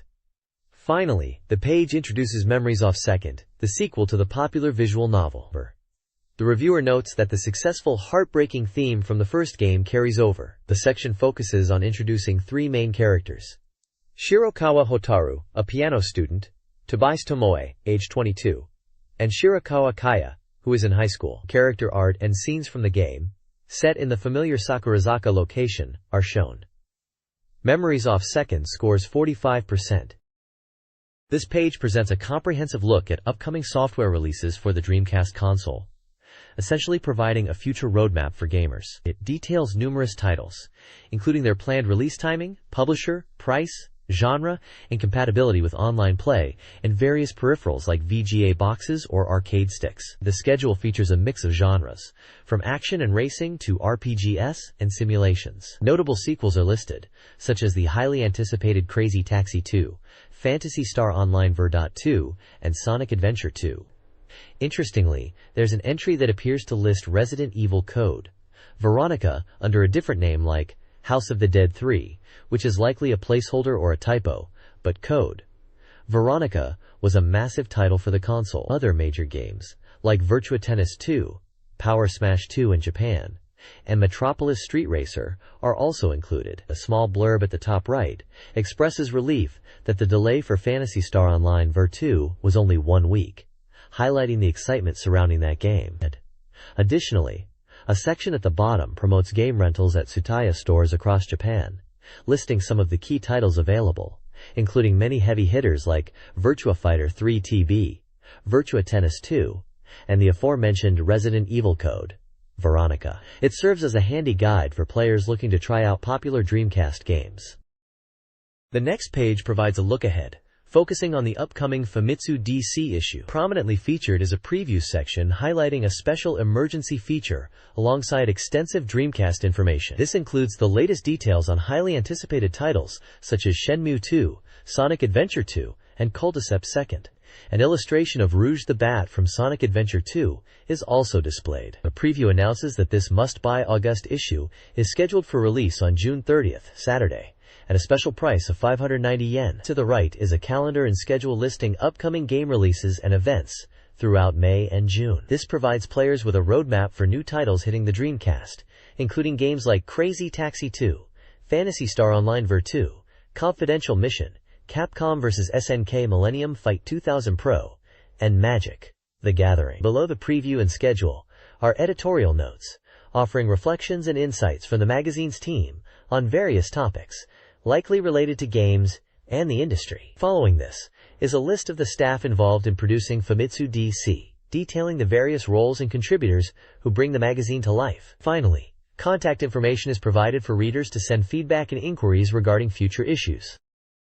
This page is a promotional feature for the Dreamcast title, Exodus Guilty Neos, developed by Able. It's presented as an immersive adventure RPG that utilizes a unique gameplay system called the multi-time zapping system. The game's core mechanic involves exploring the same locations across drastically different time periods. Actions taken in the past directly influence events and circumstances in the future, and clues discovered in the future can reveal new possibilities or paths in the past, requiring players to solve intricate puzzles that span across time. The page is filled with various anime-style screenshots depicting character interactions, dramatic moments, and action sequences across these different eras, highlighting the game's narrative-driven and time-bending premise. This page is a vibrant announcement for the iconic Dreamcast title, Crazy Taxi 2. Dominated by a striking illustration of a classic yellow taxi speeding through a stylized city with fiery trails, it instantly conveys the game's high-energy, arcade action. The page features the bold, Crazy Taxi 2 logo and the Dreamcast system logo, clearly marking its platform. It announces the Japanese release date of May 31, 2001, and the price of 5,800 yen before tax. Below the main artwork is the game's catchy slogan, "It's time to crank up the music and tear up the streets with some crazy driving." The game was developed by Hitmaker and published by Sega, both credited here. This page serves as a direct and exciting promotion, showcasing the sequel's promise of more over-the-top taxi mayhem.